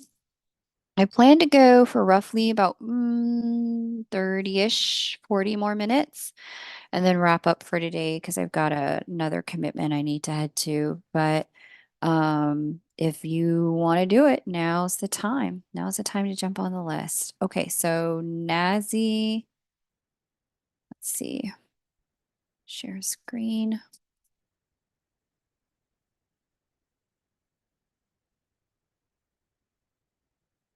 All right, Nazi.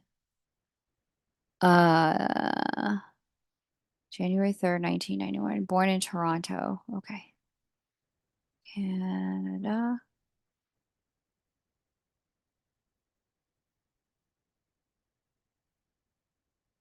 Toronto, 1-3-1991, 6:06 p.m. Okay. Toronto, Canada, January 3rd, 91. Okay. Let's see what's going on here. Let me start my timer. And Nazi says, I feel like I'm in a different timeline. 2019 through 2023 were wild. Yeah, they would have been for you. You are in a different timeline, and that's a function of your Capricorn stellium and the planetary activity we had crossing over that. I feel like I'm in a void. Yep, that is what most of the fixed moon people have been going through is a void period. And if you want to know what's going on with the Scorpio moons, Kylie, it's a void. I see the old me and I feel no attachment to it, and I see the future me, but I don't know who that is. I feel change and a new beginning. I want an overall new beginning with much better financial positioning. You're going to get that.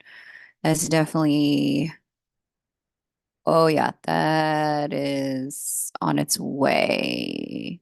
Big time. Okay, so financial positioning, career positioning. I don't know. I just feel like I'm in this weird void.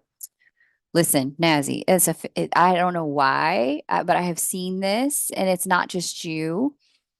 Like I've been in a strange void too, and I don't actually don't think it's just the fixed moons. I think anyone with significant fixed placements and much of the collective is in this place. So let me get into it. Guess what's going on here? And will I see clarity? Yes, you will. So many people kind of collectively were in this pregnant pause moment in time as we're waiting on Pluto to wrap up its transit in Capricorn. It's been here for 14 years since 2008. When it entered, that's when we had the housing collapse and the housing crisis. Whenever Pluto changes signs, big lessons, big integration, big rebirth tend to happen. Pluto's always endings. Then there's an integration and a lesson, and then there's a rebirth. We have completed the ending piece. Many people have integrated the lesson piece, but the rebirth won't really fully happen until Pluto's all the way in Aquarius. That happens in January. We had a taste March, April, and May of this year of what it could be like once Pluto's all the way there. But there's some tying up of loose ends that we had to do as Pluto retrograded back into Capricorn, starting from June onward, and is now finishing up in Capricorn. It's 14-year stay, tying up loose ends, dotting I's, crossing T's, making sure that what's old is really and truly done. If you finished all of that, there's this vibration and frequency of almost like a pregnant pause. You can see what's happening.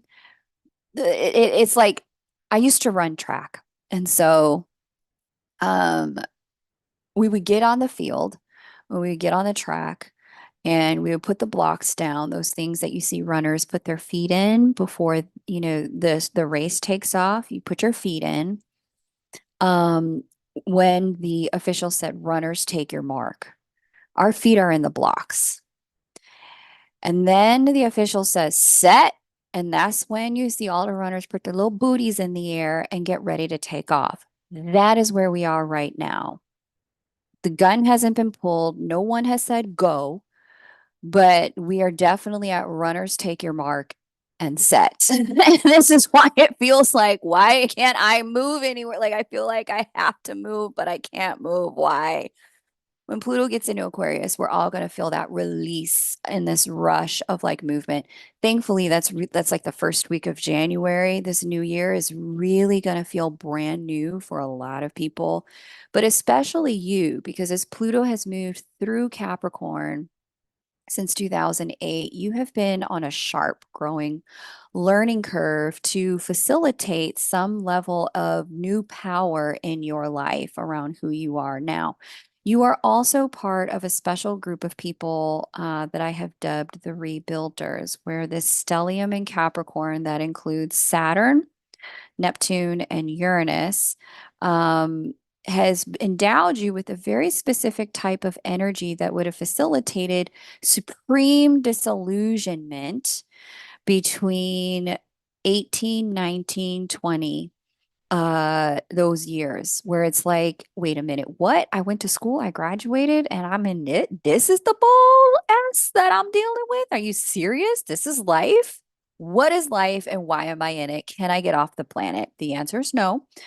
What you're here to do, this special group of people born worldwide between 86 and 92, is help the rest of us chart a pathway forward in a post-pandemic world, where there's this like, hey, you have vision that got activated by that disillusionment. You have understanding that got activated. You've got gifting that got activated. And now what you're supposed to do is actually deploy that vision, gifting, and understanding to show humanity a better way forward.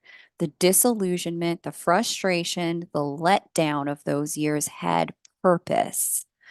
And it's because here's the mystic part of you, the divine part of you, and the discipline part of you all coming together in the sign that governs tradition, saying, hey, let's not throw the baby out with the bathwater, planet Earthlings, but let's definitely get rid of the parts that are no longer working.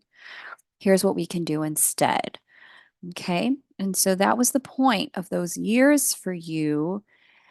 You're already at, runners take your mark, set.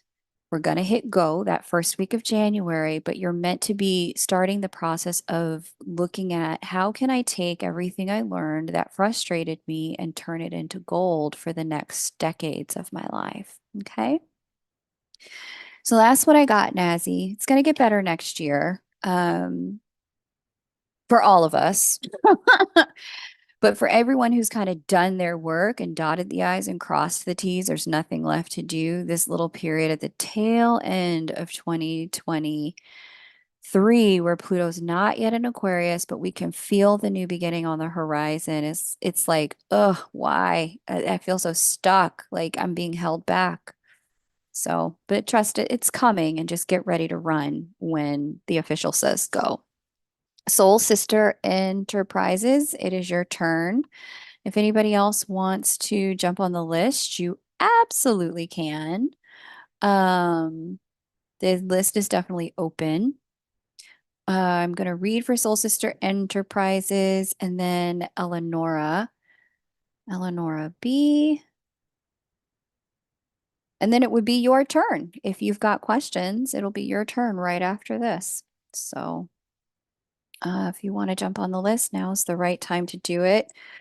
I'm going to be here till around for about 30-ish minutes. Don't wait till the last minute. And if you heard something and you need some greater guidance on it, the time to get that, or the way to get that guidance is to jump on my calendar. I think there are two 30-minute readings available on my website in that first week of January. So we could be speaking in as fast as 2.5 weeks if you need some deeper guidance. Okay.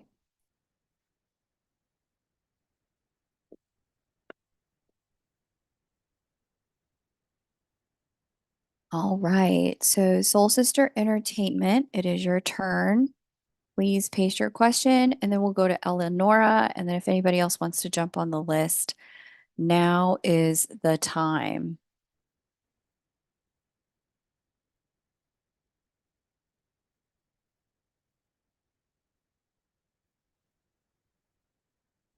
Mhm.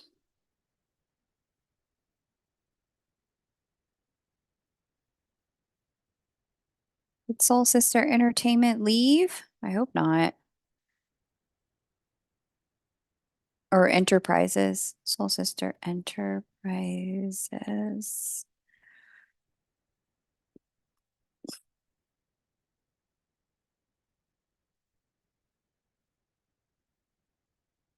Okay. Can you please repost? Let's see.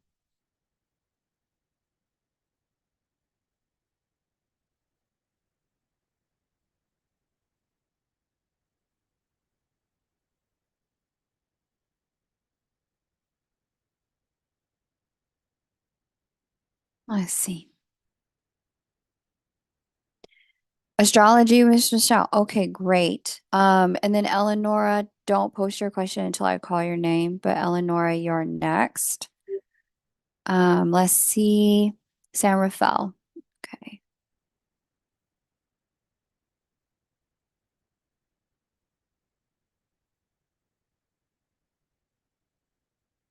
Two, two, 1982. Five, four, three, two, one. Okay. Let's make sure I got this right. 2282, 543 p.m. San Rafael.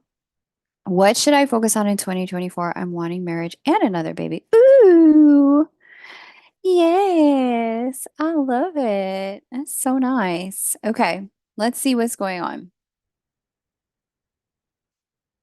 Let's get to the end of the third quarter.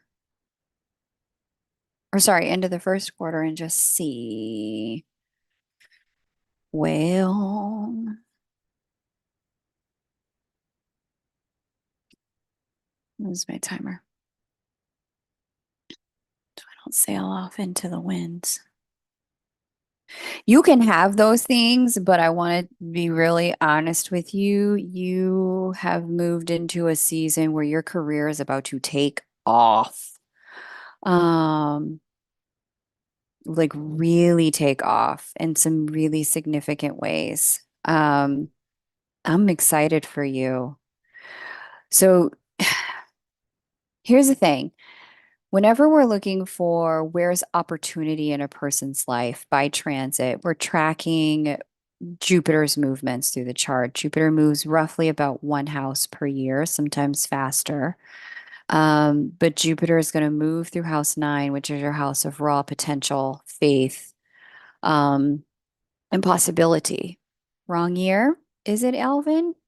1982. This says 82. This says 82.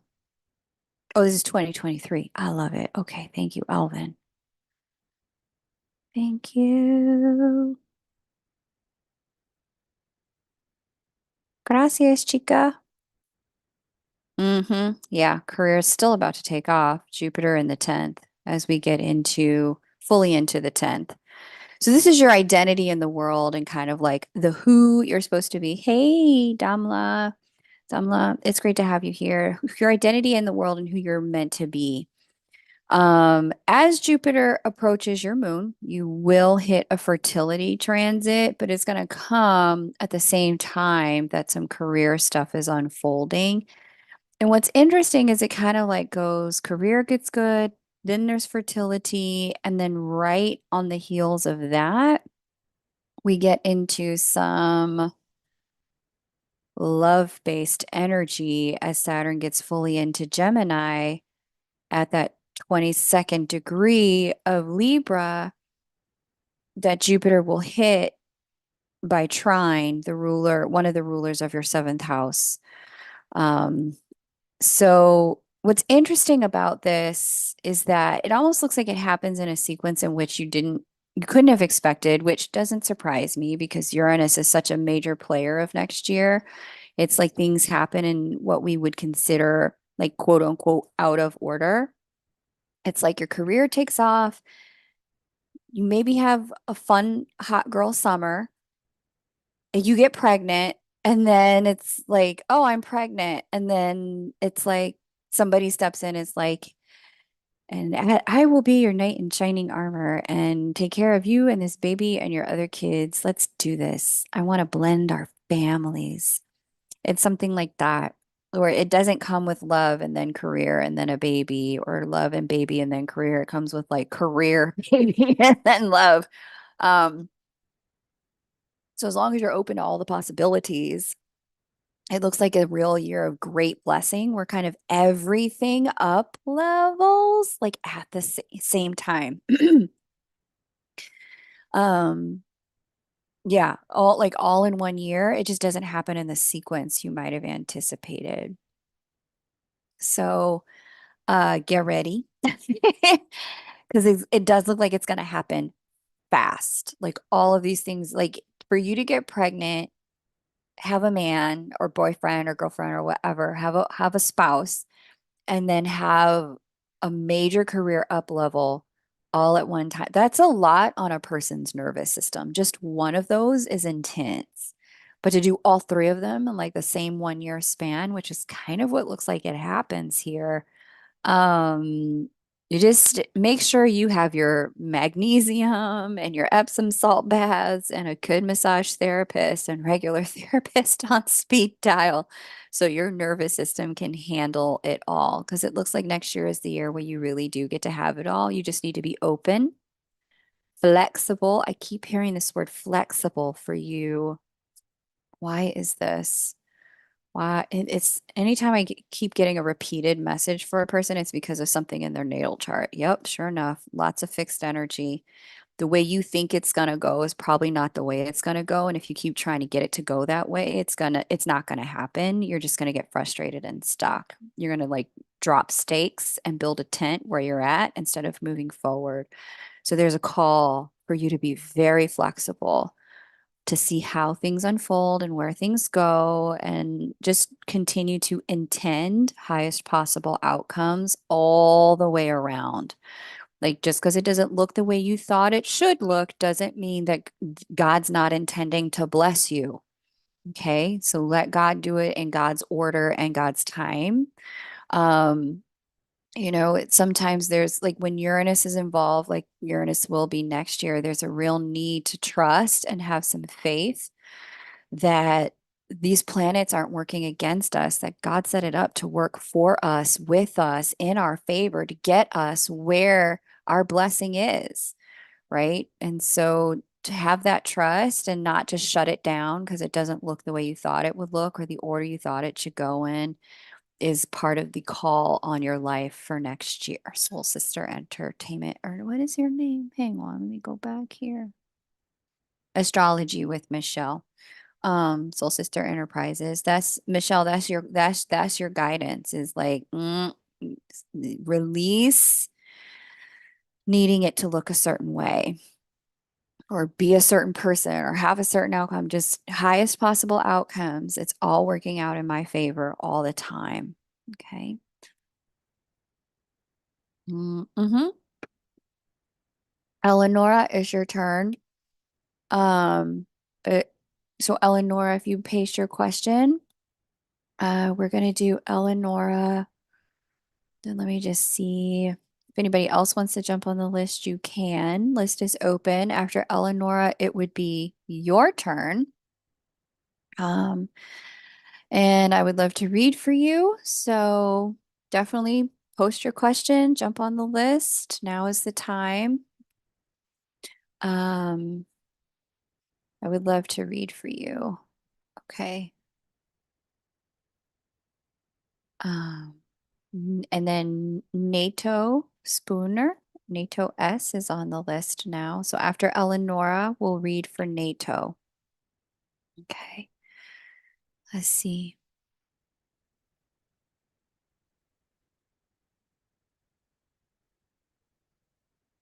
Mm. Okay, where were you born? Slovakia, Janashka,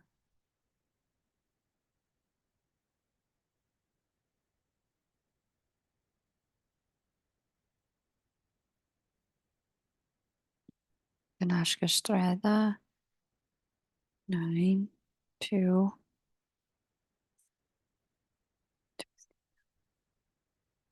5, 10, 9, 2, 69, 5, 10 p.m. Okay, hang on.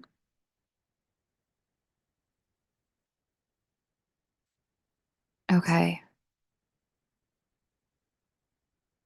Cool, cool, cool. Okay, got it. Okay. Hang on, butterfly girl. Don't put any more information because I'm going to have some conversation with Ella. And I'm going to miss what you put here. Wait for me to call you, butterfly girl, and then then I can take all your information then. Okay, sweetheart? Let me set my timer again. Cancel, start. Okay. Elanora. Um, What can I expect in 2024? It's been a very intense fall. It's calm right now, but it feels like it's rolling into a big year. There's an energy of expectancy, right? There's this like pregnant pause in the air. And for you, more than most, because of the way this energy is creeping up on your moon. And so this is going to bring a tremendous amount of personal change, inner transformation, growth, inspiration as Uranus gets closer to your moon. Anytime Uranus talks to a person's moon, lots of downloads, lots of insights, lots of like emotional expansion, liberation, and freedom from things that have previously had you feel like tied up, had you feel like bound. And so you're going to get an opportunity to get those things to get liberated from some of those things that have like held you back emotionally, some of the places you've been stuck emotionally. You're going to get a lot of liberation from those things as we get into the next year. It's almost like, again, whenever Uranus is involved, what we have is like God's hand on the move on our lives. And so for you, this Uranus approaching your moon, along with Venus and Jupiter on a new moon in Taurus, no less, that's going to be your emotional new moon of the year. This is really going to open up a new emotional chapter for you. And that's going to really help you health wise. I see moon governs your sixth house of health and well being. Consciousness wise, this is your third house of consciousness and communication. I see you're going to be thinking very differently about your emotional and interior landscape. It's also going to support you when it comes to, um, a lot of your like emotional, um, like some of your home stuff, like the way you feel at home on Earth, how you work and be at home on Earth. It's going to help you with some of that too. All of this is going to be very positive, Elanora. Very positive. I love to see this for you. Why is it happening this way? Are you another fixed baby? Because this is like it's a breaking loose and a breaking free energy. Yeah, you are. You have a lot of fixed energy in your chart. And so there, one of the messages I keep getting for you is let go. Why is she being told to let go? Where take a look at Pluto. Okay. So Pluto jumps into Aquarius, but what significance does that have on her chart? Oh, okay. It's not finished squaring her moon. And what else? That's it. Okay. So Pluto in square to your moon is it's already been doing this, but you've been through a major emotional reconstruction, Eleonora, where there was a death and an ending of something, the completion of a cycle series season of most likely a mental and emotional framework when it came to connection. There's the way you thought love could go, and then there's the way love really is. And you've, in the last 2.5, 3 years, have had to learn that. Um, and the rebirth is on its way. Like you're on the resurrection side of the Plutonian cycle because Pluto always works in that triad of death and ending, integration and learning, and then resurrection and rebirth. With Pluto moving in that configuration with your moon, thank God it's a slow process because if it moved any faster, we'd all need straitjackets. But that slow process between 2020 and 2024, these 4 years have really broke you open to a new emotional landscape and framework when it comes to what you need and how to connect with people in love. Where there has been maybe some challenges getting past the dating stage and really landing in or in the like past the meet and flirt stage and landing in the we are officially dating stage and getting to love and relationship and commitment, that's going to get cleaned up or has been getting cleaned up, where whatever it takes for you to be in that middle stage of like, we are now officially dating and moving past dating and into full on like commitment and everything after that. That part for you is like whatever was necessary in your consciousness to expand in order for you to have that, that's what's happened. You're starting to get a new understanding of how to be with people and how to be with yourself. And you're going to start to see that show in your relations with people, but also with some of the people that you meet. As we get into that second half of next year, towards October, November, December, like you enter into a major relationship 4 year cycle. I've talked about that with some of the folks here, but that 4 year cycle is when all the quality of people that you could meet is going to tremendously shift. You're going to find that you meet people who are more ready, who are more interesting, who there's more glue with. And it's all because you're new. You let the divine change you. And because you're new, your circumstances will be new. Okay. And so expect that. There's a pregnant pause for sure, but it's because there's something new about to happen for you. Okay. All right, NATO. It is your turn. Please, I think your name was Butterfly Girl. Please paste your question and your intel for me. I'll read for you next. Let me check this app and add some names. Okay, Jackie is on the list after NATO. So, Jackie, get your question ready. I'm going to read for Jackie and then I'm going to go to whoever's next. And that could be you if you are listening and you're like, oh, I have a question or I'd like to know about that in my chart. You want to go ahead and make your payment of $33.33 for a single question live mini reading with me to the PayPal address linked in the chat there. Once you've made your payment, I'll add you to the list. Right now, the list is only NATO, Butterfly Girl here, whom I'm about to read for. And then after her, I'm reading for Jackie, and then it'll be your turn. Okay. If you're just joining to say hi, welcome. I love having you stop by.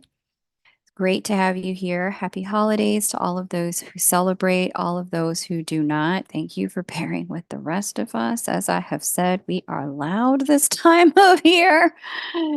It is the holidays for those who celebrate them, and we are happy to let anyone know it.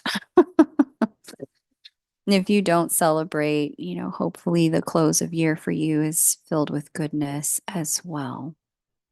1:11:72, 11:30 a.m. Tbilisi. Okay.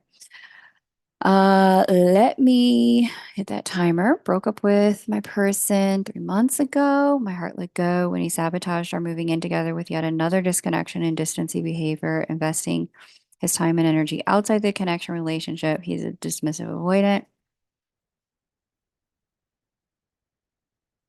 Mm-hmm. Says he loves me, but doesn't want to take action or work on figuring out ways to go forward. Okay. That's fine. Do I have love coming with my twin or anyone else in the next year? Am I supposed to be alone and focusing on other things in 2024? If so, what? Let's see which way the wind is blowing. Um, since the question is just about love coming in 2024, I'm going to speak to that. I'm going to leave the past and what happened with this person in the past, because I can't tell if it's going to be a twin or somebody else anyway. So I leave the labels and the knowing to y'all. So I'm just gonna skip that part and just focus on where the energy's headed. Opportunities for love. Your seventh house of committed partnership is Mercury governed and Moon governed. Here's Moon, here's Mercury. And we have Jupiter wrapping up a retrograde here in Taurus, preparing to go forward. It's going to be opposite your moon and not talking to Mercury at all. That's a disconnect there. Mm, you may meet some folks. Let me just go see June. But yeah, houses 1, 2, 3, and 4 tend to be our relationship with self. Um, yeah, June is a major love period as well, with Sun and Venus talking to one another. Mm, so May and June, all of their love stuff takes place is in your first, second, third, and fourth houses. Let's just see where things are at as we get to the tail end of the year. I mean, there could be something that comes in right around this time, but it's like it poses problems because when I see Venus, Mercury, and the Sun come together in this way, speaking to your vertex point and your seventh house of commitment and partnership, that's a gateway point. Planetary activity that speaks to the gateway tends to pretend entries. What I would say is that this is going to, when it comes via a square, there's always tension. It's never smooth. Um, there's not an easy roll into relationship. And so it looks, especially because it's Gemini, there could be duplicates. Like there could be like the twin showing up and somebody else and you needing to make decisions. And it just, it does look with Neptune in the mix, it looks like nothing is clear by that time in June, any clearer than it already is now. It does look like the self-investment will pay off in the long run. Um, let's just get into the tail end of the year. Let's just see where things go as we get into October. Because that's when we have the most activity in your seventh house during Virgo, Libra, and Scorpio season. Um, hmm.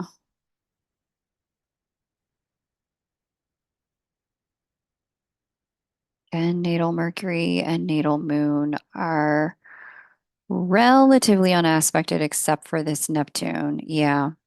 This looks to me like a period of time of really releasing a lot of conditionality around the way you thought relationships should look and should go. Given that Neptune, which is all about releasing, erasures, forgiveness, letting go, washing away, clean slates, Neptune is going to speak to this Mercury here.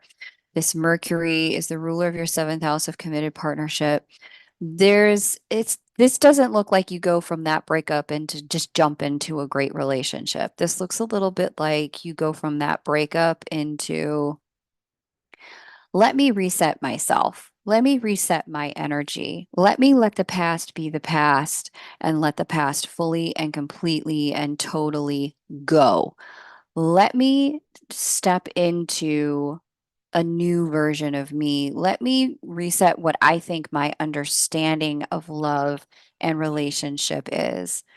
And as you do that, what you're going to see unfold for yourself is you have a different perspective and vantage point on your past, but you're also going to be in a different vibration and frequency to reset for the future. Okay. Um, don't answer that question, Kylie, because a few things came in and I want to make sure I give an accurate answer. Because I have to go shortly here. Um, let's just see. I want to just peek at 2025 real quick. Yeah, things look better-ish, ish, ish in 2025. I think you're really going to see your love life blossom in some ways that you want it to go in terms of it's one thing to know how to have a healthy relationship, NATO. It's another thing to be in a relationship with healthy relationship with somebody you actually want to be with. Because two healthy people can definitely have a relationship and have absolutely no chemistry, have absolutely no emotional charge for one another, no desire to have sex, but they could be doing all the healthy things, right? Great communication, wonderful bonding, lots of bandwidth, and minimal triggering, lots of constructive ways to deal with the triggering. You could have all the healthiest stuff in the world and there just not be a connection there. My suspicion is you're going to go through a period that might be a little bit like that. And so you could meet some people, it'll be awesome. Like, I don't see you outgrowing them. Like, I see you moving into a season where if you get in a relationship now, not saying you should, not saying you shouldn't, you get in a relationship that's good, like really good, only to in future times meet someone or someones. And you're like, whoa, I didn't even know this was possible. Like, what I have is good, but this is great. What do I do with good now that great is on the scene? A lot of people find themselves in that situation. I'm not advising you to wait. I'm not advising you to jump in. I am saying that, yes, to your point, this is a moment where locking in on yourself is going to be smart. And then when you're ready, just start dating, but have your expectation that you're continuing to grow, practice, and learn precisely everything you had to practice and learn in order to get to being secure, and that you're going to be meeting other people who will practice and learn with you, and that the real stars of the show, like they're like the quality and caliber of people that you Jackie, if you could paste, please, it is your question. The real stars of the show are going to show up in roughly 2.5, 3 years time. But in between now and then, there's a lot of like, the best way to describe it is unconditionality. Um,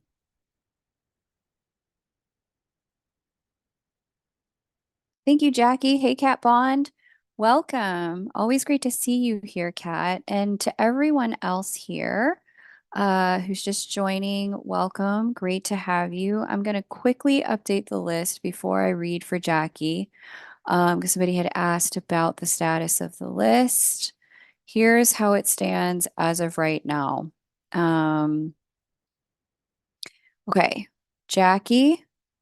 Then Donovan. So, Donovan, if you could get your question ready, I'm going to read for you next. Get your question. Don't paste it, Donovan. Just get it ready so that when I call your name, like I called Jackie's name, and then Jackie just pasted her information in the chat like that.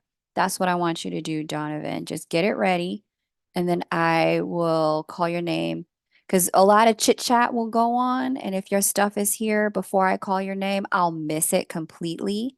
And then you'll have to just repaste it all over again. So just wait for me to call your name. We're going to do Donovan. Then we're going to do World Wide Web results. Then we're going to do design essentials. Y'all paying out of your businesses. I love it. Go ahead and write this off. Good job, y'all. Good job, you.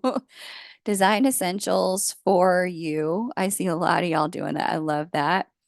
Hey, Kat, I see here you paid for 2 different charts. I'm only reading individual people's charts today. I'm not pulling people's charts other than the people who are here. So I'm going to refund you since you put for 2 charts. I know I used to read for 2 different people. I'm going to give you a partial refund so that you can, actually, I'm just going to refund this whole thing right now. Because I can't do partial refunds, I don't think.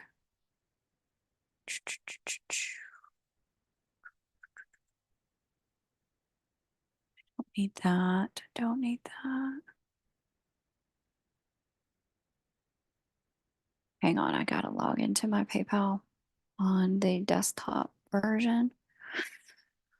I'm gonna refund you. You just pay for 1 question, okay, babe? Unless you have 2 questions for you. If you have 2 questions for you, then let me know and I won't refund you. I'll give you a minute to think about that. And then after Kat, then there's Yelang. Okay. Kat, if you have 2 questions for you, I can do 2 questions for you. So I've got Jackie, Donovan, Worldwide Web Results, Design Essentials for you, Kat, and then Elaine. Kat, let me know if you need a refund because I'll probably need you to put the payment through again for a singular question. I'll just refund you for the 2 that you sent. Unless you have 2 questions, then I will answer 2 questions for you. Okay, coming back. Where is YouTube? Where is my chart maker? Where is share screen? Desktop 2. There we go. We are on Jackie. Thank you everyone for your patience. You got 4 minutes left. If you want to jump on the list, do it in these last 4 minutes because I'm going to close the list at right at the top of the hour. So 3.5 minutes now. If you want to be on the list and get a chart reading today, now's the time. Jump on the list. I'd love to read for you before the new year. But if you do not have any questions, it's okay. You're just stopping by to say hi. I love that. Love kicking it with y'all. And if you've heard something and you're like, I need to dig deeper on that, I do have two 30-minute readings available in my calendar the very first week of January. So I think it's like January 2nd and like January 4th. So like in just 2 weeks, we could be talking, you and me, and do a deeper dive if you want. Let's hit start. Jackie's question is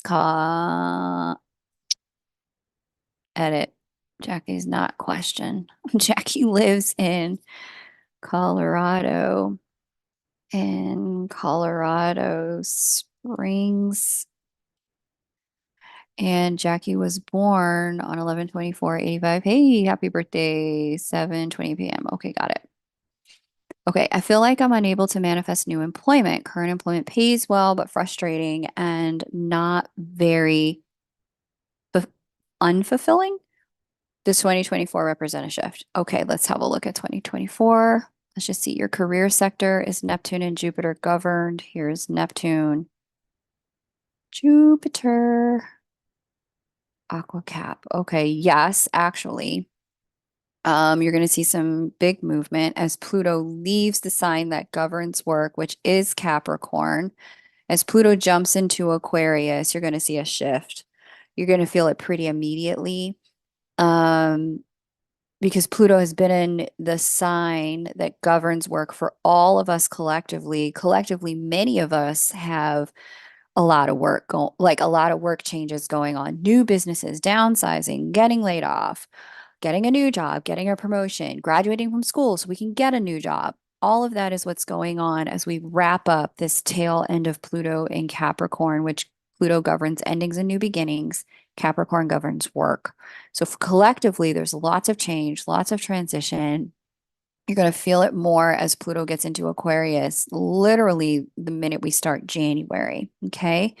Now, let's get into some more specifics I want to see from a transiting perspective. Oh, yes, this is also why things have been a little bit challenging on that front. With Neptune connecting to your midheaven, this can make things a little foggy, a little hazy. When people go through a Neptune connected to the midheaven transit, I see Neptune kind of wash away direction and clarity at this time. And what you have there with Neptune in that place is a real capacity to this is almost like getting untethered and life kind of moving you across its chessboard and placing you where God needs you most, minute to minute, segment by segment, chapter by chapter, not really shown the big picture or where you're headed, just being given the step in front of you. And so I do see that as Neptune gets fully into your 10th house, you're going to move into a period of time where things may be a little transitory or transitional. And then you step into some clarity shortly after that, from around 2025, 2026, around career. The unfulfilling piece of this is meant to give you some time to find what makes you feel alive. I see here your fifth house of manifestation is Scorpio governed. When Scorpio governs the manifestation house, to conceive something new, you have to get rid of something old because Scorpio governs those cycles of death, ending, integration and lesson, and then rebirth. The only way to get to the rebirth is to end something first. You may need to, I don't know if financially you can afford to do this, quit this job, take a break, do a sabbatical before you're able to get the clarity for something new. Now, if that's not financially feasible for you, understood. One of the other things you can do in working with scorpionic energy is start to really pay attention to what is dead and gone and what is alive for you, Jackie. Um, because Scorpio governs that death energy in your passion, in your time away from work, your evenings and your weekends. It is very necessary for you to start the process of engaging yourself where you feel alive, where you feel fulfilled, where you feel like there's fun and life force energy, where you feel like there's growth. That's what's really going to help you know where to go next in your career, but it's going to start external to work and then you can bring it into work. Um, there's some house cleaning I'm seeing needs to happen as we get into 2024 for you. Let me just look at the middle of the year. House cleaning meaning letting go of some old dreams, some old ideas, some old directions for your life. And then there's a little bit of resurrection. There's some things that you may have put down as impractical or unfeasible. There's a little bit of a call in your life to resurrect those dreams and go, maybe they are feasible. Maybe I was just thinking about it in a way that was limited. Maybe I'm in a new, different place. I'm a different person. Life is in a different place. Like none of us really knew about Zoom before 2017. Now it's ubiquitous in all of our lives. You know, there are things that exist now that didn't exist before. It's time for you to start exploring maybe some of those old dreams in a new way to harness and leverage some of that potential in order to find that life force. And it's through finding that life force that you're going to find that work thing. Just as an FYI, before I close out here, Saturn's making its way to your 10th house of career. You need to know what you want before Saturn arrives. As Saturn arrives, it tends to represent a period of time of anything that is not serving us being tossed out. If that job really isn't serving your highest self, you need to know what does before that happens.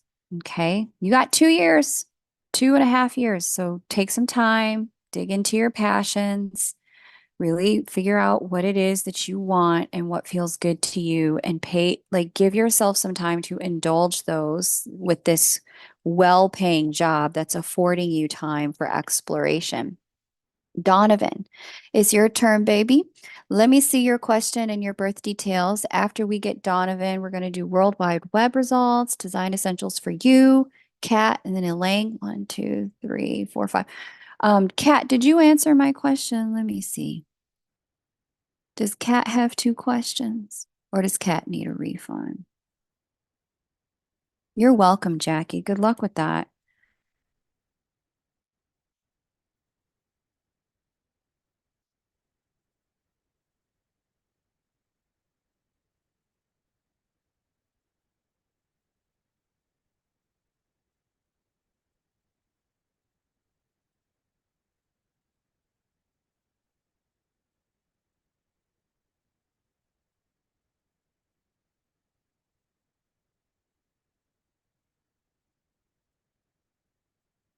All right. I am going to take a quick restroom break.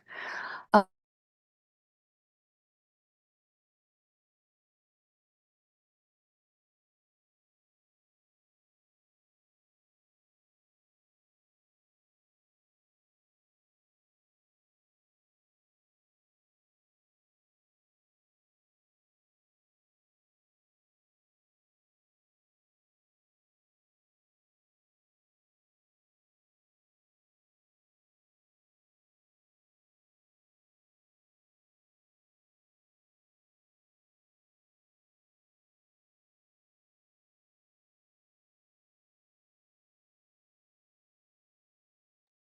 okay. Got it. Thank you so much, Kylie. I really appreciate that. I'm going to take a quick bio break and then read for Dawn. Worldwide Web results. You are after Dawn. um, and get your question ready. Worldwide web results. We're going to go ahead and close out the list. So if you were hoping to get a reading today, what I recommend is that you pop on over to my website, kmoonastro.com. I've got two 30-minute readings available for the first week of January. I actually have to stop taking new payments now because I have a commitment that I need to head to after we're done. So I'm going to wrap up with Donovan, Worldwide Web Results, Design Essentials for You, Kat, then Lang. And yeah, that's our list. That's a wrap for today. Thanks, guys. Let me take this bio break. I'll be right back.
Grandma V, let me look, hon. I'm trying to see who is here.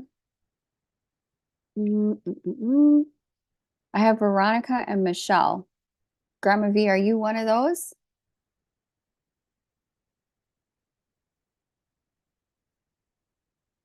Because if so, I definitely have you.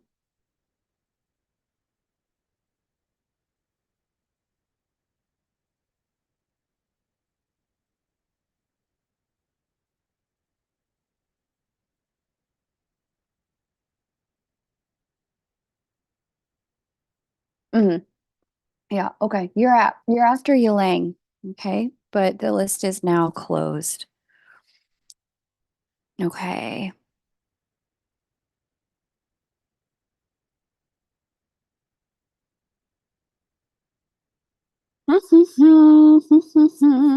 Okay, Donovan. Uh, thank you for your patience and Worldwide Web Results. If you get yourself ready, I will read for you next. Okay. Mm-mm-mm. Honolulu.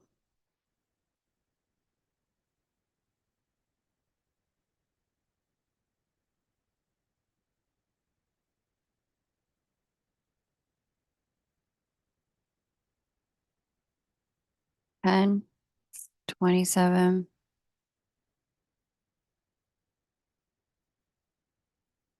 1987, 8:34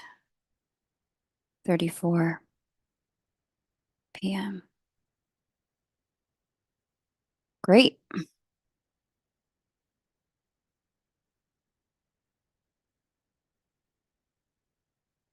Get my timer together.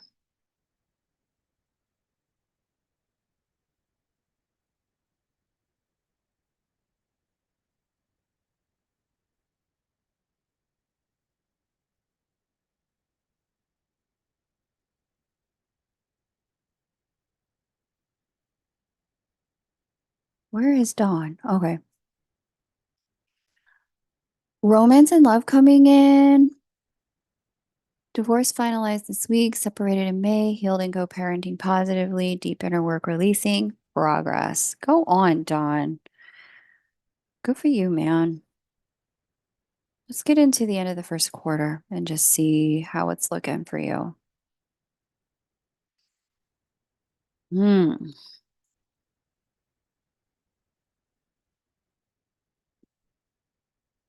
And Dawn, have you already met someone? I'm seeing that the potential is high for you to have met someone at the tail end of, or like of the summer, if not early on in the summer of this year. Did you already meet someone during that time frame? Mm, during the spring and summer, because it looks like that has potential to grow. Um, like a lot of potential to grow.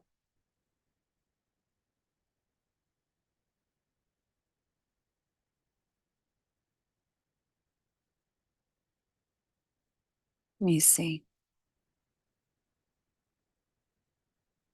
I don't see you say you met someone, but yeah, it does look like if you met someone during that period of time, take a second look. Whoever that was that you would have come into contact with around like spring, summer, early fall, as late as early fall, but it looks like you would have met them much earlier than that. That was on schedule. You were supposed to meet.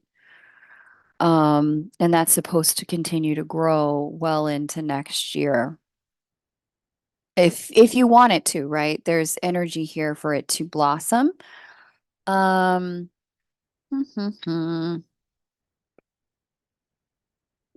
if not, by the end of the first quarter of next year, with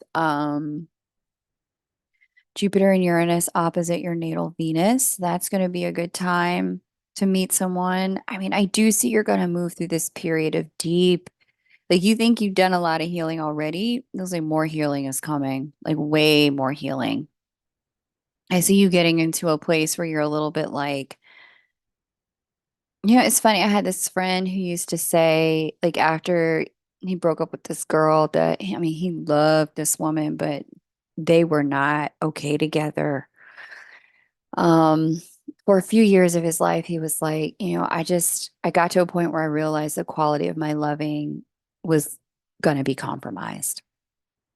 And as long as Jupiter is transiting through the 12th house with such proximity to the event of this finalization of the divorce, um, yeah, okay, so you did meet someone, I see. Um, there's this deeper inner work that's unfolding that is going to make it so that the version of you can be when you get to the other side of this, it's just not the version of you that you are yet. And so there's like a call upon your life to more deeply sink into how you got into the situation that you were in prior to now, to synthesize everything you learned through your marriage and partnership, right? Because there was a lot that you learned about yourself, about women, about love, about being a dad, about what it takes to be a husband, and being a husband and a father are two very different roles. Um, you're welcome, Dawn. Good luck to you with all this. But there's a deeper synthesization, and I see there's going to be a tremendous amount of revelation. Like there are things you think you know now, but by the time you get to this time next year, December of next year, you're gonna go look back on December of 2023 and be like, I'm a whole different man. Yeah, I know, right? More. I get it. I totally get it. But this is a good thing.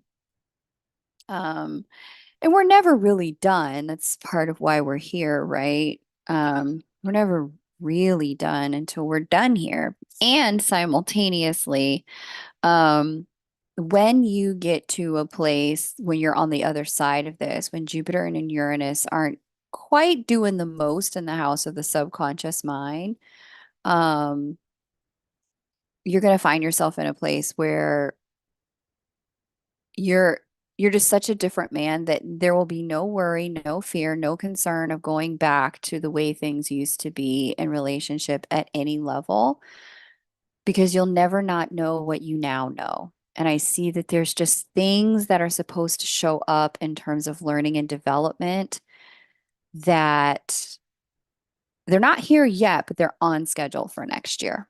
Okay. Worldwide rep results. If you could paste your question, that would be amazing. Um, I would also, Donovan, with all of that moving through your 12th house of sleep and dreams, pay attention to your dreams. I do see that God's going to try to communicate with you through your dreams in the dream state. Um, Pay attention to kind of messages and the symbology and the feelings that you're getting from your dreams, because those things are really going to help you understand like some of the growth that you're doing. A lot of the work is going to take place while you're asleep. Secondarily, I'll also say with Uranus transiting the 12th, be very mindful of anything you've attempted to keep secret. With Uranus transiting the 12th, secrets do tend to come out and get exposed.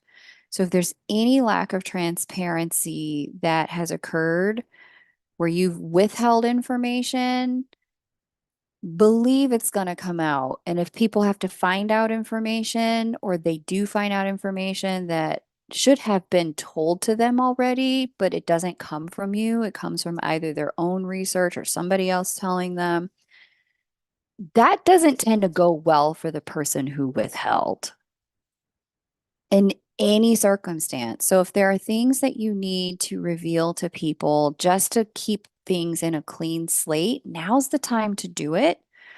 Um, because the universe is going to put you on blast anyway next year. So there's that. Okay. Thank you, Donovan, for letting me read for you. Definitely pay attention to those things. And World Wide Web results. I am 12 to 55, Topeka, 9:05 a.m. Got it. Let me hit the timer. Want future outlook on psychic ability, manifesting, pursuit of passion and love. That's a lot. These are 4 different houses here. Messaging via numbers and ravens, eagles with respect to twin flame picked up recently. I don't do signs. I don't know what they are. Because they can mean different things to different people.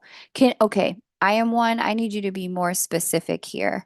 Because manifesting is house 5, love is house 7, gifting is house 12. I can answer one question. I need you to pick which question you want me to answer. Okay, sweets? After we do I am 1, we're going to do design essentials for you, then Kat and her friend, Elaine, Veronica, and Michelle. Okay. Um, Good. Keep paying attention to your dreams and the thematics and the way they feel. There are some messages that God's trying to get through to you because, like I've been saying this whole chat, Uranus is that hand of God.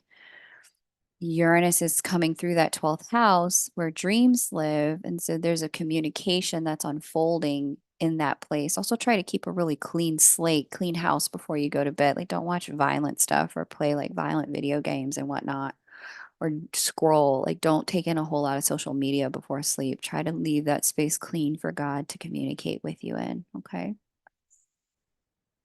Mm, I am 1 wants to know about love. Okay. Let me restart my timer.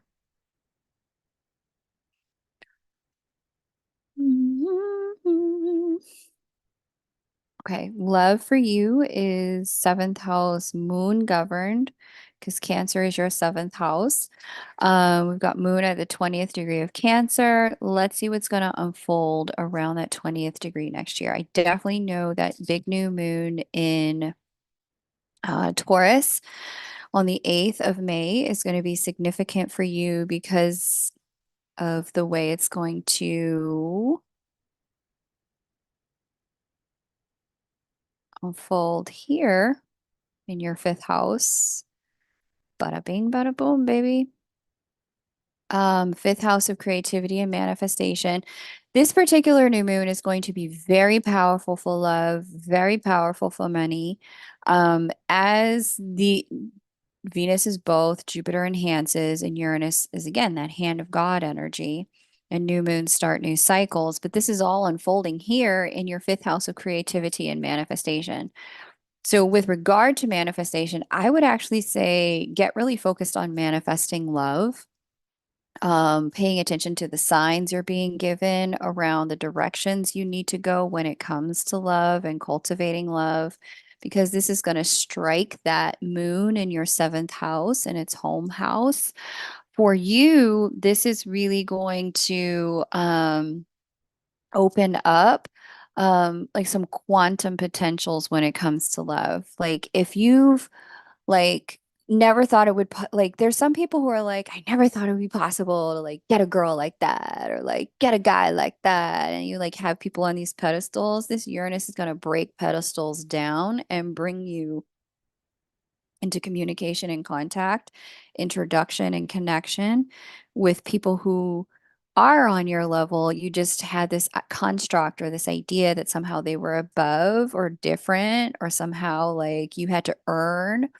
One thing I'd love to release all of you with, all of you from who are here in this chat, is the construct of deserving when it comes to love.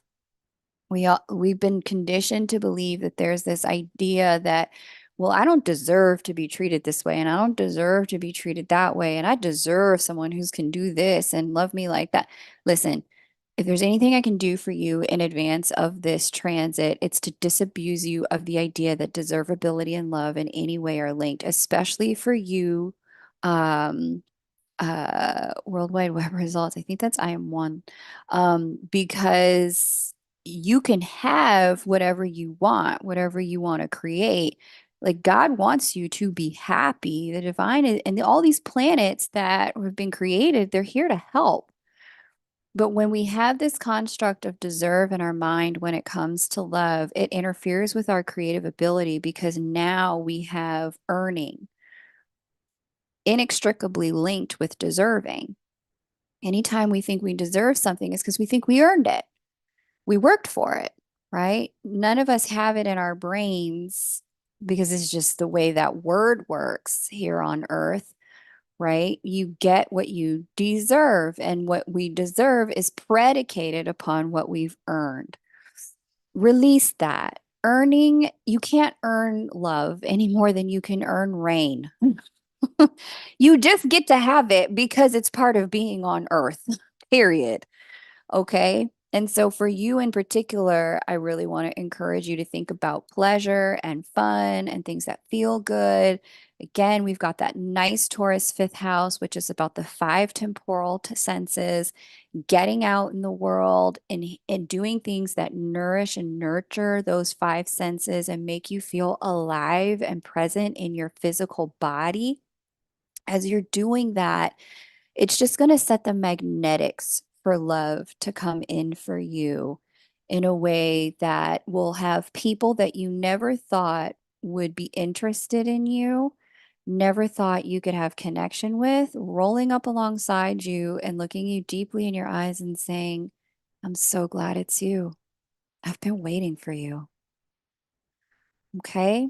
So, to the best of your ability, focus on feeling good, not on earning or deserving. Focus on having fun. That's going to be how you manifest love. Okay. And I do see that this is really going to help you. Then we have a lot of positive energy moving through house 6, then into house 7, the following 2 years. And you're in a 4-year season of love for yourself. I am one. And in that 4-year season, the quality and caliber of matches that you can meet are just much higher than you meet at any other season of life. So, have fun with this, don't try to like release yourself from this like gotta be any construct of perfection or needing to be in a specific or a certain place before love can come. Release that. Like I said, you can't earn love any more than you can earn rain. You just get to have it because you're here on earth and it's part of life. Okay. Love y'all. Let's go on to design essentials for you. Um, I'm going to read for you next. Thanks for letting me read for you. I am one. Um, we're going to do design essentials for you. Then we're going to do Kat and her friend.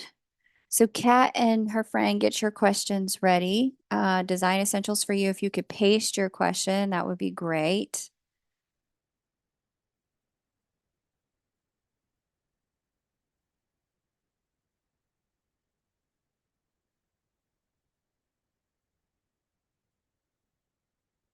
Okay, cool. New Orleans.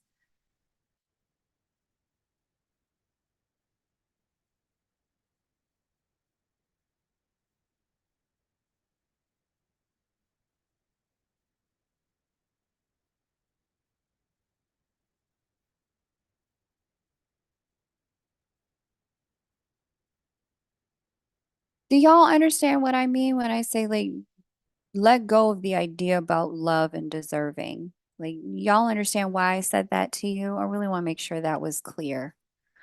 Because that was for everybody, but it especially applied to I am one's chart, given the way his fifth house is set for that manifestation transit. Okay. Design essentials. Let me start the timer. What is design essentials say? Y'all let me know in the chat. I would like to know how you see my relationship to love and money. Okay, so in your chart, they are not linked necessarily. Well, they kind of linked actually. You may have even noticed that these things are linked. Normally, I would say narrow it down to one question because it's two different houses. Um, with love being over here, house seven, money being over here, house two. Okay. But the ruler of your house of love is the moon, and the ruler of your house of money is Uranus, and they are linked because they sit directly opposite one another in your chart. So, as different transits hit, if they impact your money, they're going to impact love. If they impact love, they're going to impact your money. Those two things happen simultaneously in this lifetime for you. It's always the two of them together. When things hit love harmoniously, they may hit money inharmoniously. When they hit money inharmoniously or harmoniously, they may hit love inharmoniously. Um, that's why you attract an old man. Knock it off, Kylie. But this thing here is telling me that for you, design essentials next year is also going to be a very potent year for you in both arenas because of that transit I was just talking about with I am one. The chat just went meta because now I'm just having a continuation of the same reading in a different body.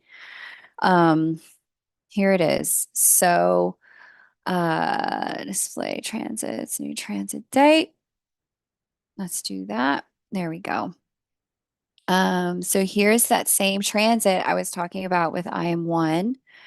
In your chart, the late degrees of Taurus gonna hit here, your moon, sorry, your Venus, your Mercury, and your moon. Mercury, sorry, Moon governs the seventh house of committed partnership. Jupiter is going to pop out here, sit on top of it, oppose that Uranus. It's also going to impact your house of money. When that happens, Jupiter is going to expand both at the same time. Love expands harmoniously, but it's like money gets a little weird. I almost see a potential for overspending when this happens. Hopefully, it doesn't happen in a way that stops you from engaging in activities to get to know your love interest, because this is your house of dating, that fifth house. And hopefully, you don't overspend just to hang out with someone, right? Because look, the to me the most annoying thing on the internet this year was when all these ladies came out with here are the places we not going on first dates no more. I was like, girl, you lucky to be taken on a date given the way men are changing these days. Like, knock it off. But like hope so don't be in a place where you're quick to spend just to get to know someone is what I would say is advice for this.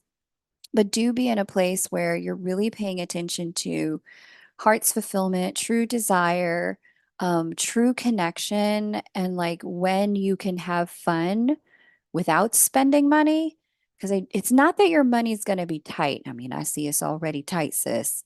It's not that it's going to get any tighter. It's that the thing that you are being told and shown here is that connection can exist without money needing to be a part of it, right? That's what you're being told is that you can have a perfectly good, wonderful connection with somebody, an amazing, like, and and simultaneously, you don't need financial entanglement. That's the other thing too. The less you involve your love people in your money situation, the better your love situation does look like it goes. Like the last thing you need is a man trying to pay for stuff for you or a woman trying to pay for stuff for you. Like, I would strongly discourage, based on what I'm seeing in your chart, getting yourself into a position love wise where if you met someone and it's going well and you adore them and they're bankrolling a bunch of stuff only for them to get interested in somebody else and then cut you off, and but you're living a lifestyle that you can't afford on your own. The the correlate to that I don't recommend is, like I said, spending in order to get to know someone. Don't do that. And then the last thing I would say is, like, don't put yourself in a position where you're bankrolling anyone else either. Like, love and money don't have to be so connected in the shadow. They see they can be connected in the shadow for you. In the light, this is like, I make nothing, he makes everything. And we always just have a fun time, like cracking jokes, looking at memes, and eating popcorn and watching a movie, watching stand-up comedy, right? Cheap, cheap, free, has nothing to do with money. We just enjoy each other's company. So I would say, really, in this coming year, separate your construct of what you want for love from your construct of what you need from money. And in that way, they can both really thrive. That way you can really have like everything you want financially because it's coming through you and it's not tethered to another person. And then simultaneously, you can have everything you want in love because you are not dependent on another person or letting another person be dependent on you. You can really just have a really loving, deep, wonderful, juicy connection. Okay, design essentials for you. That's what I recommend. Um, yeah, you gonna be dating all year, sis. Miss Diamond Six, you're gonna be dating all year long. All year long. But this is the advice I'm giving you for that because it's gonna be a lot. It's gonna be a lot of attention and a lot of time. Just don't overspend trying to get to know people, is what I'm saying. Okay. But yeah, you are in a time period. Same thing I told I am one. You're gonna meet some people that are the quality and caliber. Kat, it's your turn. Pace your first question and chart. Um, you're going to meet the quality of people is just going to be so much higher than anything you've met in previous years. Okay. Okay. So Kat is sitting with her friend, Shereé. No. Okay. Gallup, New Mexico.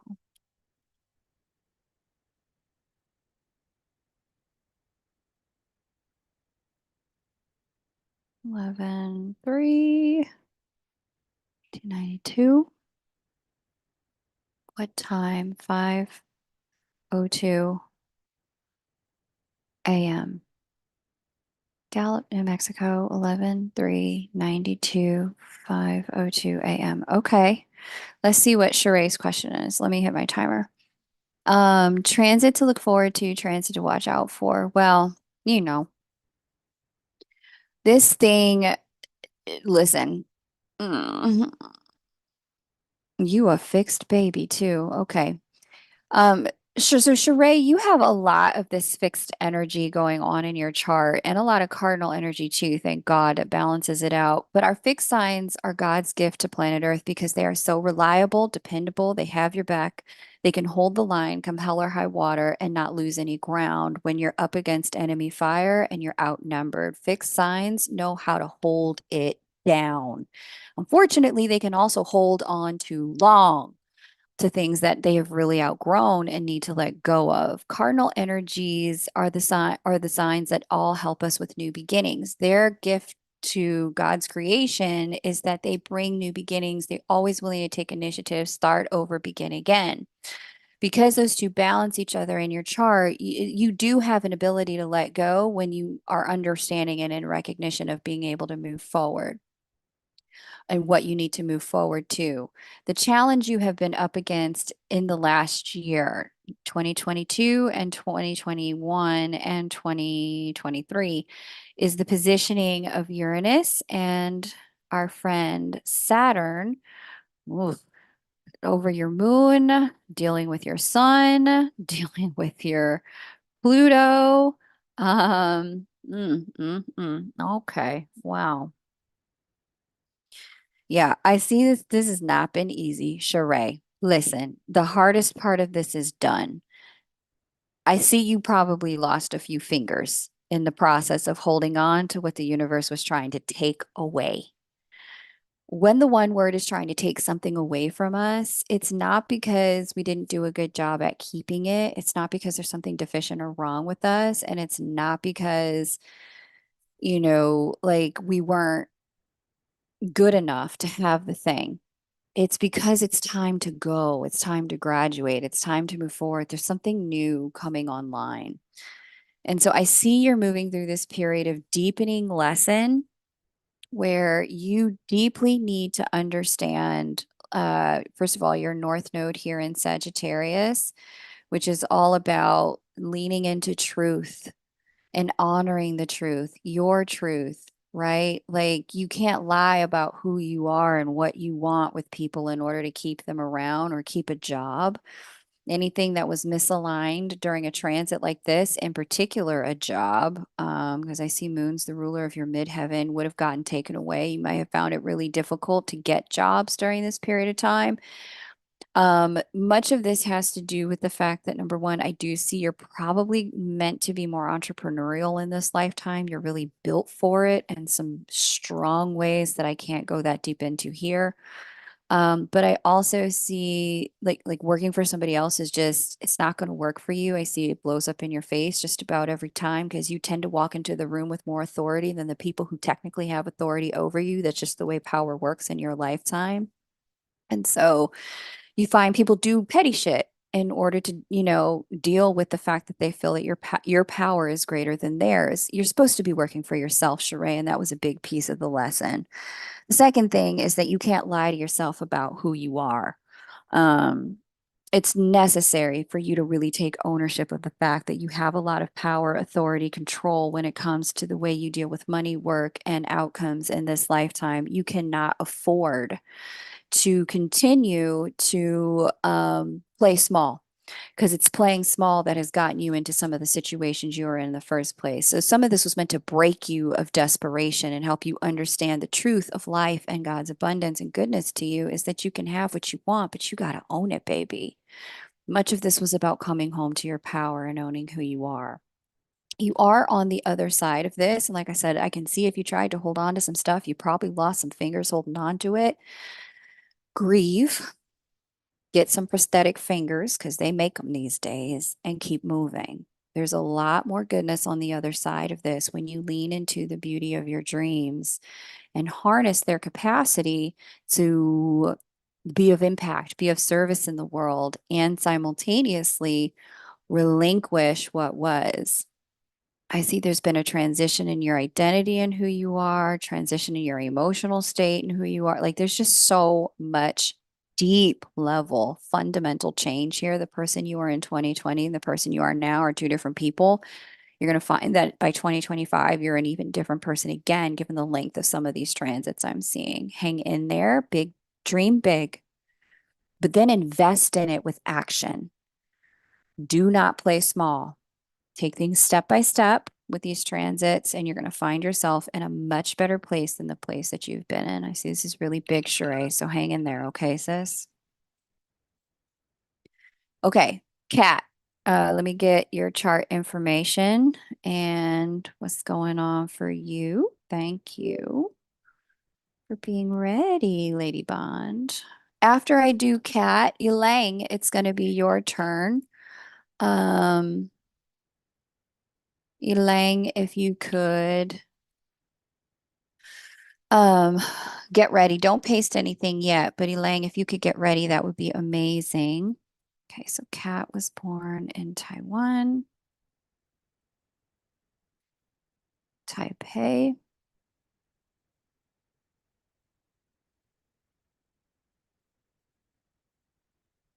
Now, is it hyphenated? I think it is. Yes. Okay. 5/24. Well, your birthday is going to be fireworks next year, 1985, 10:55 p.m. Okay. I mean, it's already been fireworks as a Taurus for sure. Mhm. It's a timer. Okay, Elaine, get ready. Veronica, you're next, and then Michelle, and then we'll be done. Okay, guys. So Elaine, Veronica, and Michelle, you're next. Elaine, you're going to be next first. So get your question ready to post when I call your name, Elaine. And if you're just joining, welcome. Great to have you. List is closed for today, but there's still two appointments in my calendar for a 30-minute reading available for the first week of next year. So if you need some time with me, we can always talk that way. Book with me over at K Moon Astro. Thinking about the intentions I want to set for next year, my top two transits. Yeah, well, for you, that thing that we have been talking about, oh, you're a Gemini, and Taurus is going to be big. There's going to be a level of like, "Ooh." You a fixed baby too. All my little fixed friends have joined in today. I love it. Shout out to the Aquarius, the Taurus, the Scorpios, and the Leos, because I see y'all have entered the chat. Um, I love it. Okay. You just validated everything we're talking about. Okay, cool, Kat. Yeah. Listen, Shereé, you hang in there, but step out of fear and shadow, step into the light. You got pushed out of that stuff because you're supposed to be playing a bigger game. Kat, for you next year, this thing that's going to go down here. So there's 2 months in particular that are going to set your whole year. You're going to be eating from this plate until December. The first one is May, and that's going to be a lot of activity right behind your sun. So your intuition is going to go banana nuts and a little bit haywire. And so that new moon in Taurus that I've been talking to y'all about, this is really going to rock your socks. I doubt you're going to be able to sleep. You're going to be up with a lot of ideas. That's okay. Don't try to stay balanced through it.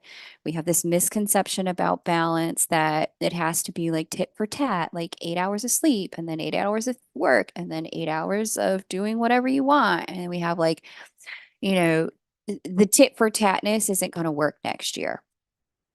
In the first six months of the year, you're going to be up to some extreme energy levels. You're going to have a lot of energy coursing through your body. Do not try to contain it and force yourself to sleep. Don't pathologize it. It's a season of hyper productivity for you. Let it be. You can rest in the second half of the year. Things will come more into balance then. Sometimes balance isn't contained within such a tight time frame. Sometimes it's contained over a longer period of time, right? There are seasons to this. And so the season you're going to be in the first part of next year is going to be one where you're going to be very busy. Lots of ideas, lots of energy, lots of creative, potential. There may be a few weeks in here where you're sleeping like 3 hours a night because you just got to get some stuff out of you creatively. Let yourself get it out. And then on the other side of that, you're going to have a like product that you can sell or like things you can do with it in a more balanced way, but you're going to go through a creative birth next year as this energy sits on top of your Mercury, and that's the ruler of that fifth house of creativity. So get ready because it's gonna be a lot of fun, but don't try to force yourself to be like quote unquote the muggles. Just be magical for a few months. After this, we move into a period of time where the energy becomes less intense, but every bit as productive. So we get into the 6th month of the year. You see, we've got this lovely stellium still moving through Gemini, heading into that fifth house of creative potential manifestation.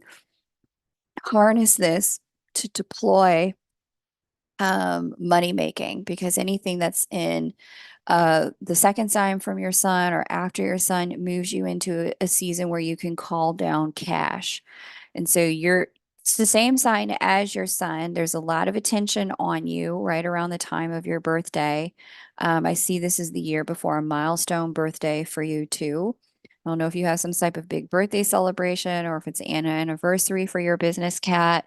But definitely take advantage of the fact that they're like all eyes are going to be on you. You're also going to be feeling extraordinarily blessed during this period of time. Like literally God came and camped out in your life for a little bit as Jupiter crosses your sun for a once in 12-year transit. If you get overwhelmed with awe, that's certainly what happened to me when Jupiter crossed my sun. If you get overwhelmed with awe and beauty about how awesome and good life can be, that's amazing. Know that everyone's not in that place, but do what you can to cultivate that for manifestation and know what you want and then manifest it. Okay. The last thing that I would say is just let me just take a quick peek end of year because I spent some time talking about readings at the top of this. I just want to see where we go at 12. Um, okay, so by the 12th month, yeah, the second half of the year is when you're going to sleep.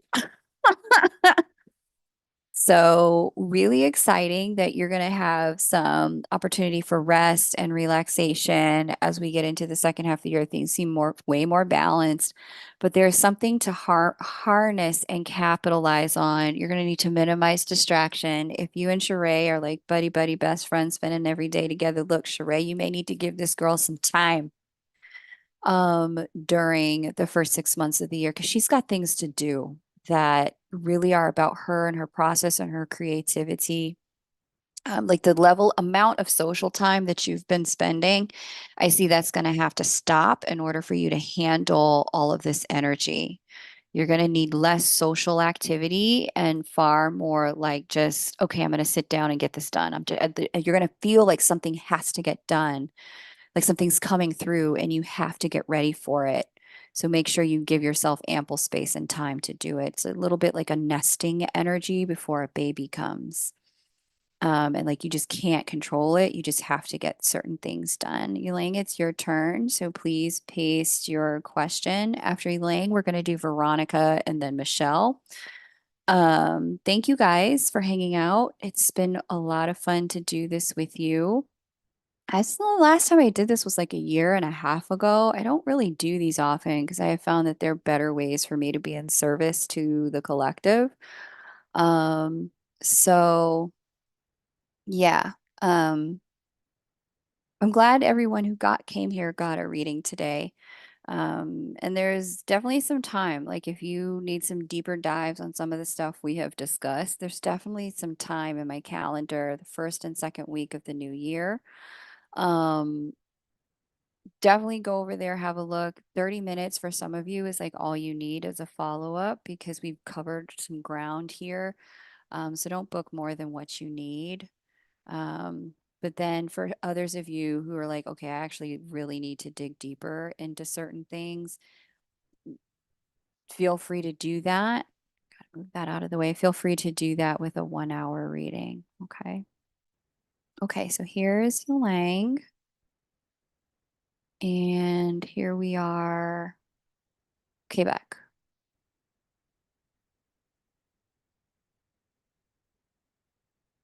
Oops.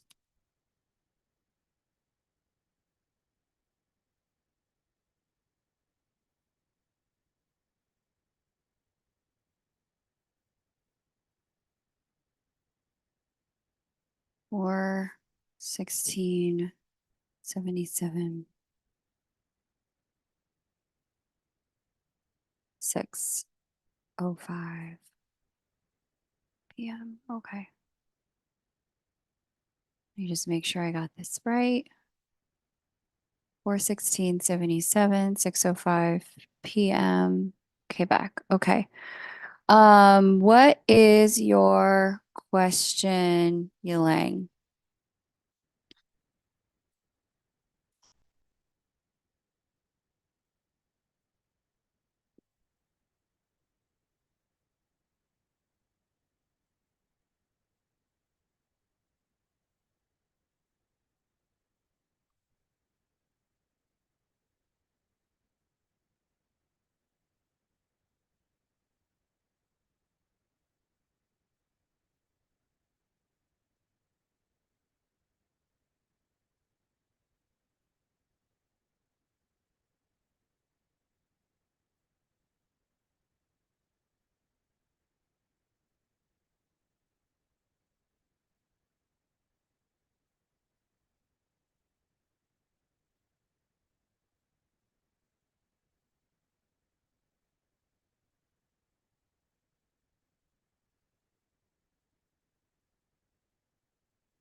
Where is Elang?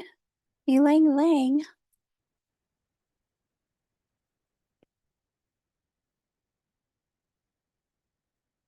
Mm-mm-mm.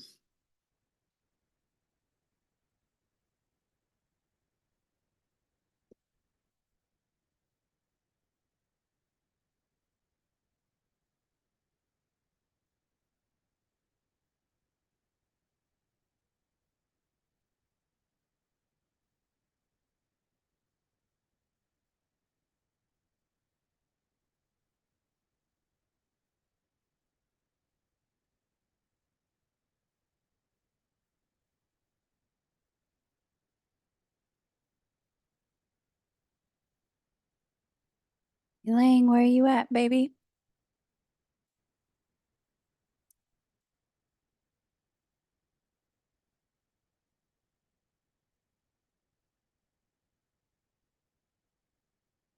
Okay, we're gonna move on to Veronica. Veronica, are you here?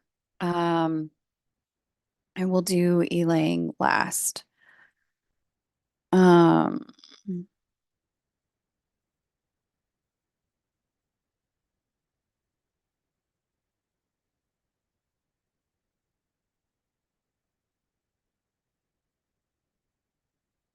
Um, Veronica, are you ready?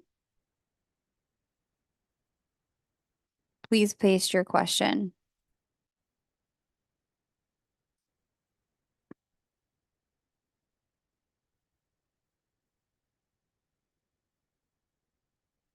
Okay.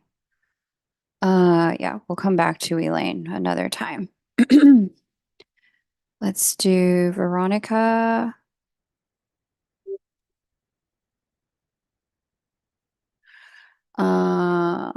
In Maine.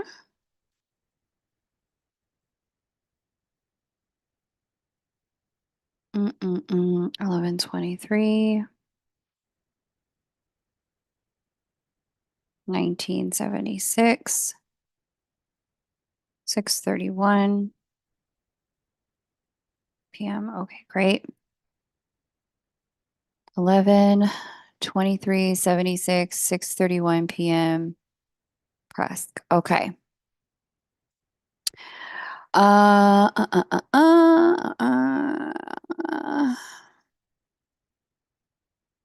I'm glad you apologized to yourself. I hope you, more than that, forgave yourself, canceled any debt you feel like you owe to yourself for what you've been through. You don't have to make anything up. You can just move forward and release the past.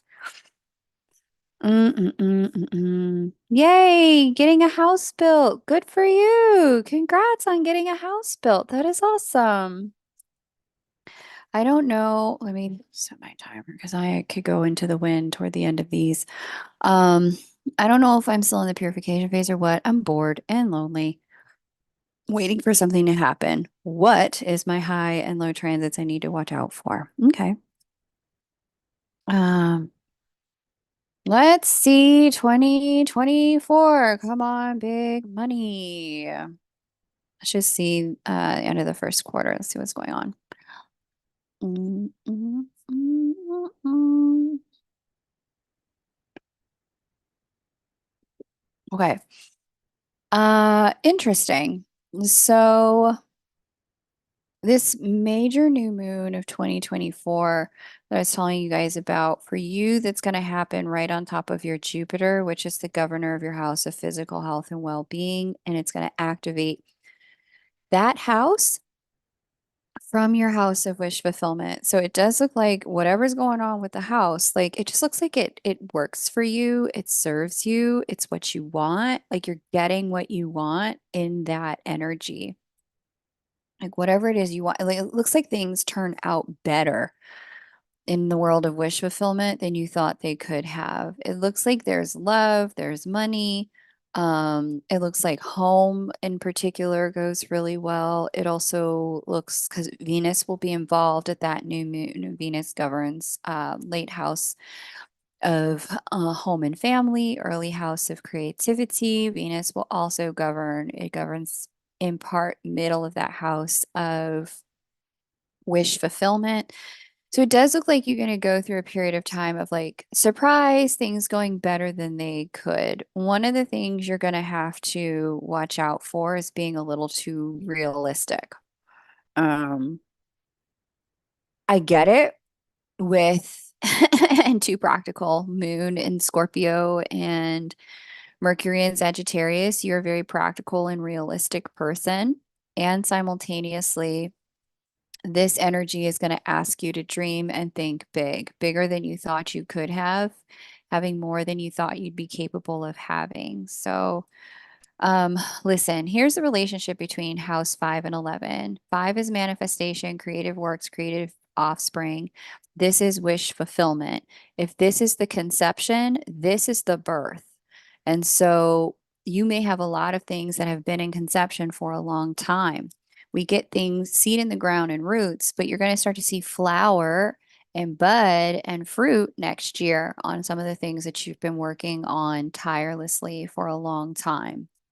So get excited and keep watering and keep your faith up because as we get into this first this Taurus new moon next year, like I said, things that have been in conception and growing for some time are going to come to fruition and birth next year for you. So get ready, start your preparation. If you haven't already been, I'm pretty sure you have been Capricorn moon. When are you not prepared? But give yourself some space and time to continue to release the things that no longer serve you to make space for what you want to come in.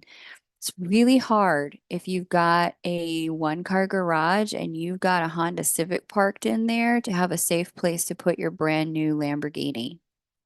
So maybe get that Civic ready to sell, get her online and, send her off to her new home with love. Start to make space for your creations to come in because I definitely see that they are going to come in next year. I see there's also some creations that have been trying to exit. Are you another fixed baby? No, you're a cardinal baby. Thank God. Okay. No fingers were lost during the making of these transits. So, for you, this is more about continuing to stay flexible and open. I do see there's some kind of release going on with job and career where it's like you're letting go of a path you used to like be on when it came to job and work and career. You're going to step into a new pathway. So give yourself permission to really step into that in this next chapter. You're going to find that the more you let go of what was, just the more space there is for that, for what wants to come through and what will be. Okay. Um, give like, and really like let that be the case here. All right. I'm excited for you. Because there's so much goodness about to come in, but the only challenge I can see you might have is like being able to think positively enough to let the goodness in. You're gonna have to let go of what happened because it's done. It's over. Let's do Michelle and then we'll come back to Elaine. Um, Michelle, are you ready? Where are your birth details? Um, yeah. Grandma V, that's right. Thank God, finally. Mm-hmm. Kylie, me too. Me too. I mean, there's always good news, right? I just don't think I really could see it before as an astrologer, but now I can. And I mean, that's a real direct result of me growing in my faith and my understanding of God and my relationship with, life and the universe and really starting to understand like my relationship with God was so challenged. Michelle, where you at, girl? Let me get your details, honey.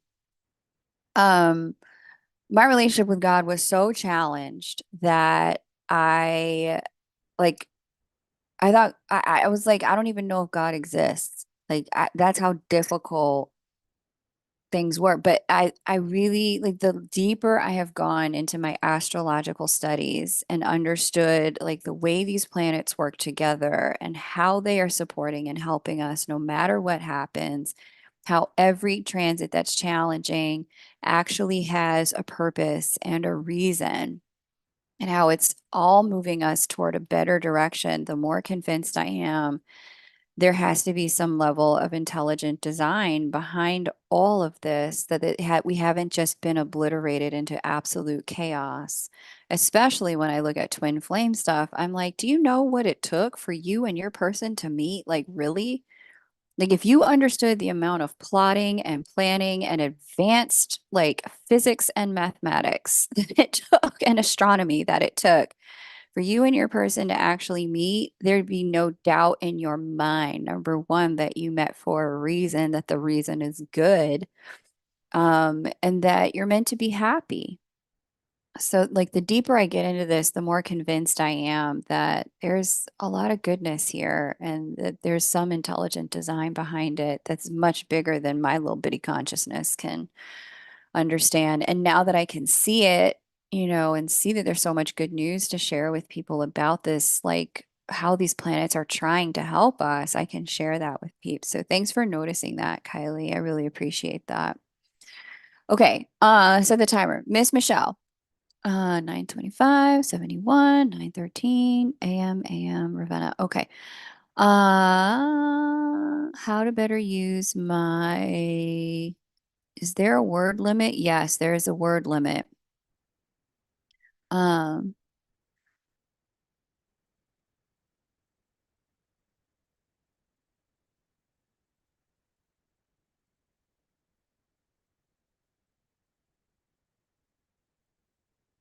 there's definitely a character count.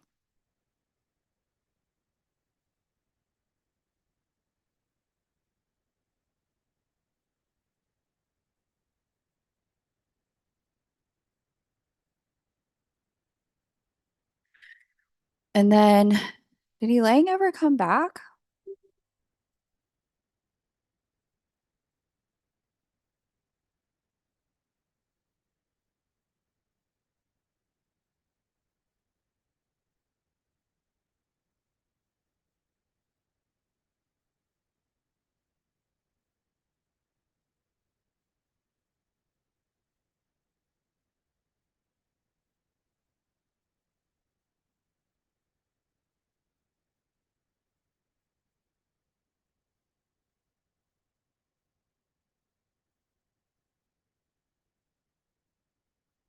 Hmm. Really vibing, Sean. You don't say. You don't say. Because I looked, okay, interesting.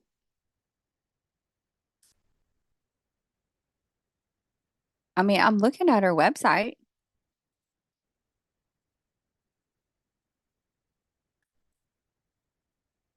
Why don't you look at her website and reach out to her that way?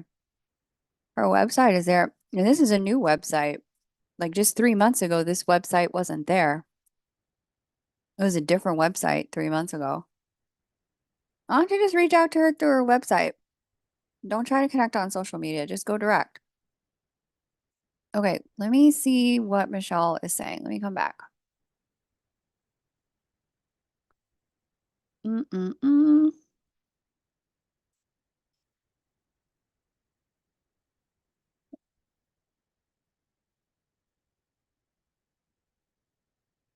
Oh my gosh. Where is Elaine and Michelle? Michelle, come on, baby. I actually have to go. And I don't want to have to refund you. What's your question?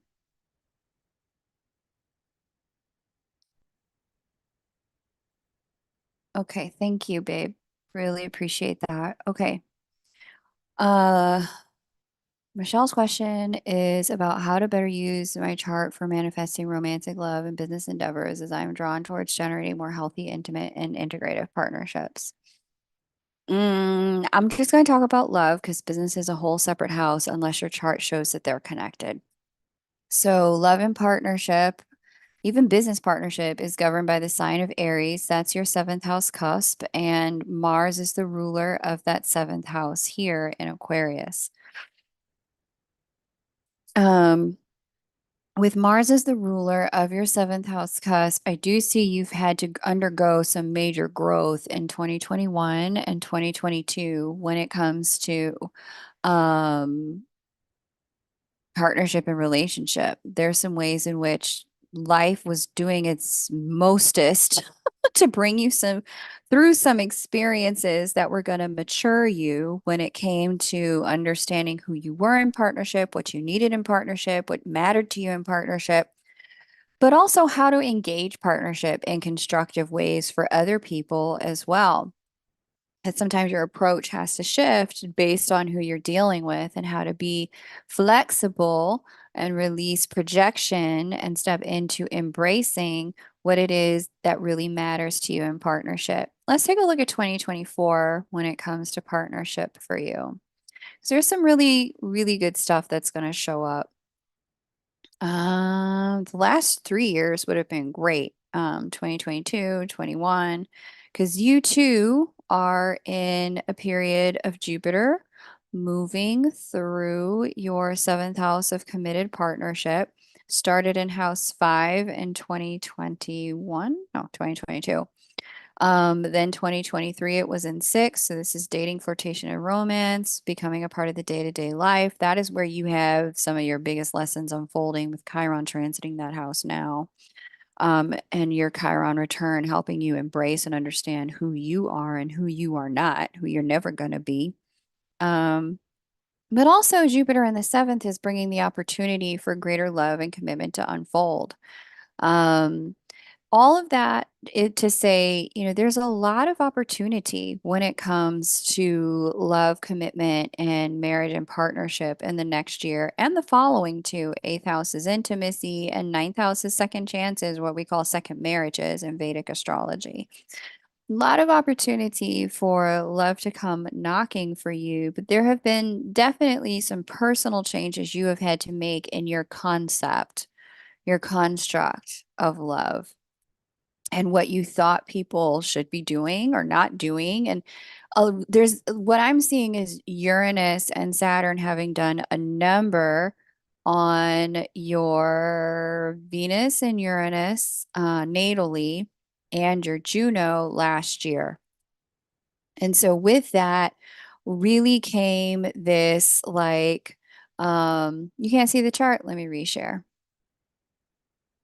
With that really came this opportunity for you to just be more powerful in your in the totality of the way you can understanding you can handle anything that happens. You don't need things to go just one way because you have the power, capacity, and ability to handle things going multiple different ways and still be able to co-create and get what you want and help somebody else get what they want. Both your worlds expanding and getting bigger together, not getting smaller, not push pull, not tug of war, not either or, but instead you've had to learn some deeper lessons about how to work harmoniously with people, Michelle. So I really like to see that for you, that there's this gifting unfolding when it comes to love that's helping you get out of your own way. Not try to put yourself into small of a box as a like manipulative way to get someone to love you or be with you. Instead, this is more about just unfolding and relaxing. Like I'm a big old chair. And if you don't like big old chairs, go get yourself one of them little folding chairs. Them girls are a dime a dozen. I'm not that. I'm a big, plushy, comfy, like lazy boy chair. I'll give you everything you want, everything you need, but you got to be ready for that. And your understanding of that and who you are is what's really fueling a lot of this beautiful unfoldment in love coming up in the next year. So I got to give it to you. The last 2 years do not look easy. Well done for coming through them. I'm really inspired and impressed, but know that love is coming. It's just a matter of you being willing to release everything that used to be. And stand in everything that you want and can be. Let's see Elaine's question. Let me set the timer here. Thank you, Elaine. I have committed boyfriend for 3 years, but a twin flame for the last 6 years. Is my confusion with twin flame popped back this month and left again, maybe bleeding into other areas of my life, like my sudden wish to change my long-term career? Why do I feel so confused and agitated lately? I know you can't tell me if he is a breadcrumber, but do you see any major shift in relationship, love, or career? I can pick one area. It sounds like you want to talk about love. They're two different houses, unless your chart has them linked. It does for some people, but not most people. So we'll talk about love. Um, and I don't know. I don't get into the relationship of like who's the twin, who's the soulmate you should be with, who you should not, who's the breadcrumber, who's not. The only thing I can say is if your heart is with person A and your body is with person B, you try to force yourself to be with person B, you're actually going to make yourself physically ill. And if your heart is with person A and their body is with person C, like maybe they're dealing with somebody else and you're trying to force yourself elsewhere, you'll also make yourself physically ill. Separating the heart and the mind, or heart and the body, is not a recipe for happiness.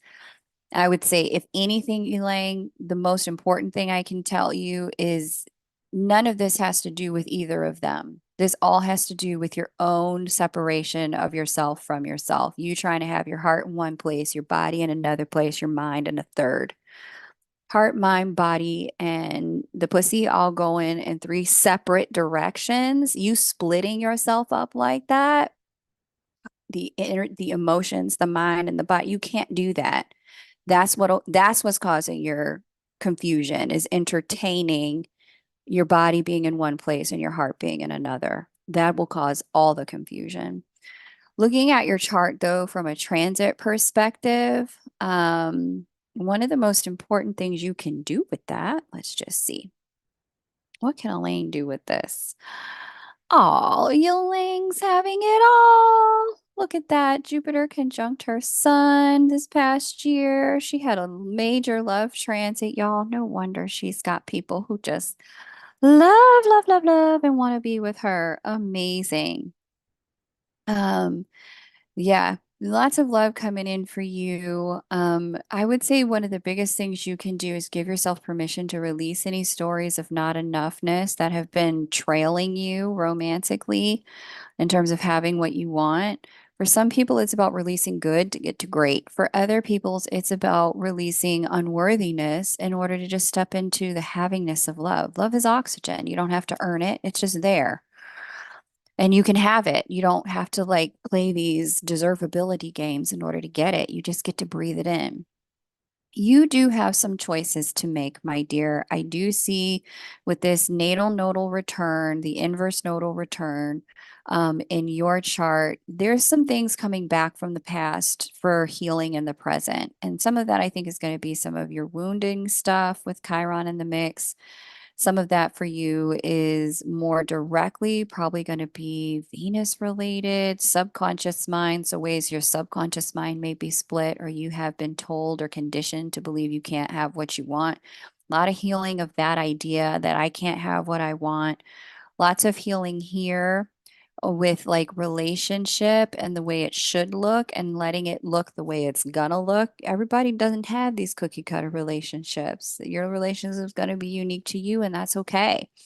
There's a need to really embrace the uniqueness of your partnership style and what you want and how it looks. As you get closer into next year and Jupiter jumps into your eighth house, um, it does look like you move into a period of greater alchemy and transformation. Your sex life looks amazing, sister. And it also looks like you can get into a period of like inner alchemy and trying to understand who am I and why am I the way that I am.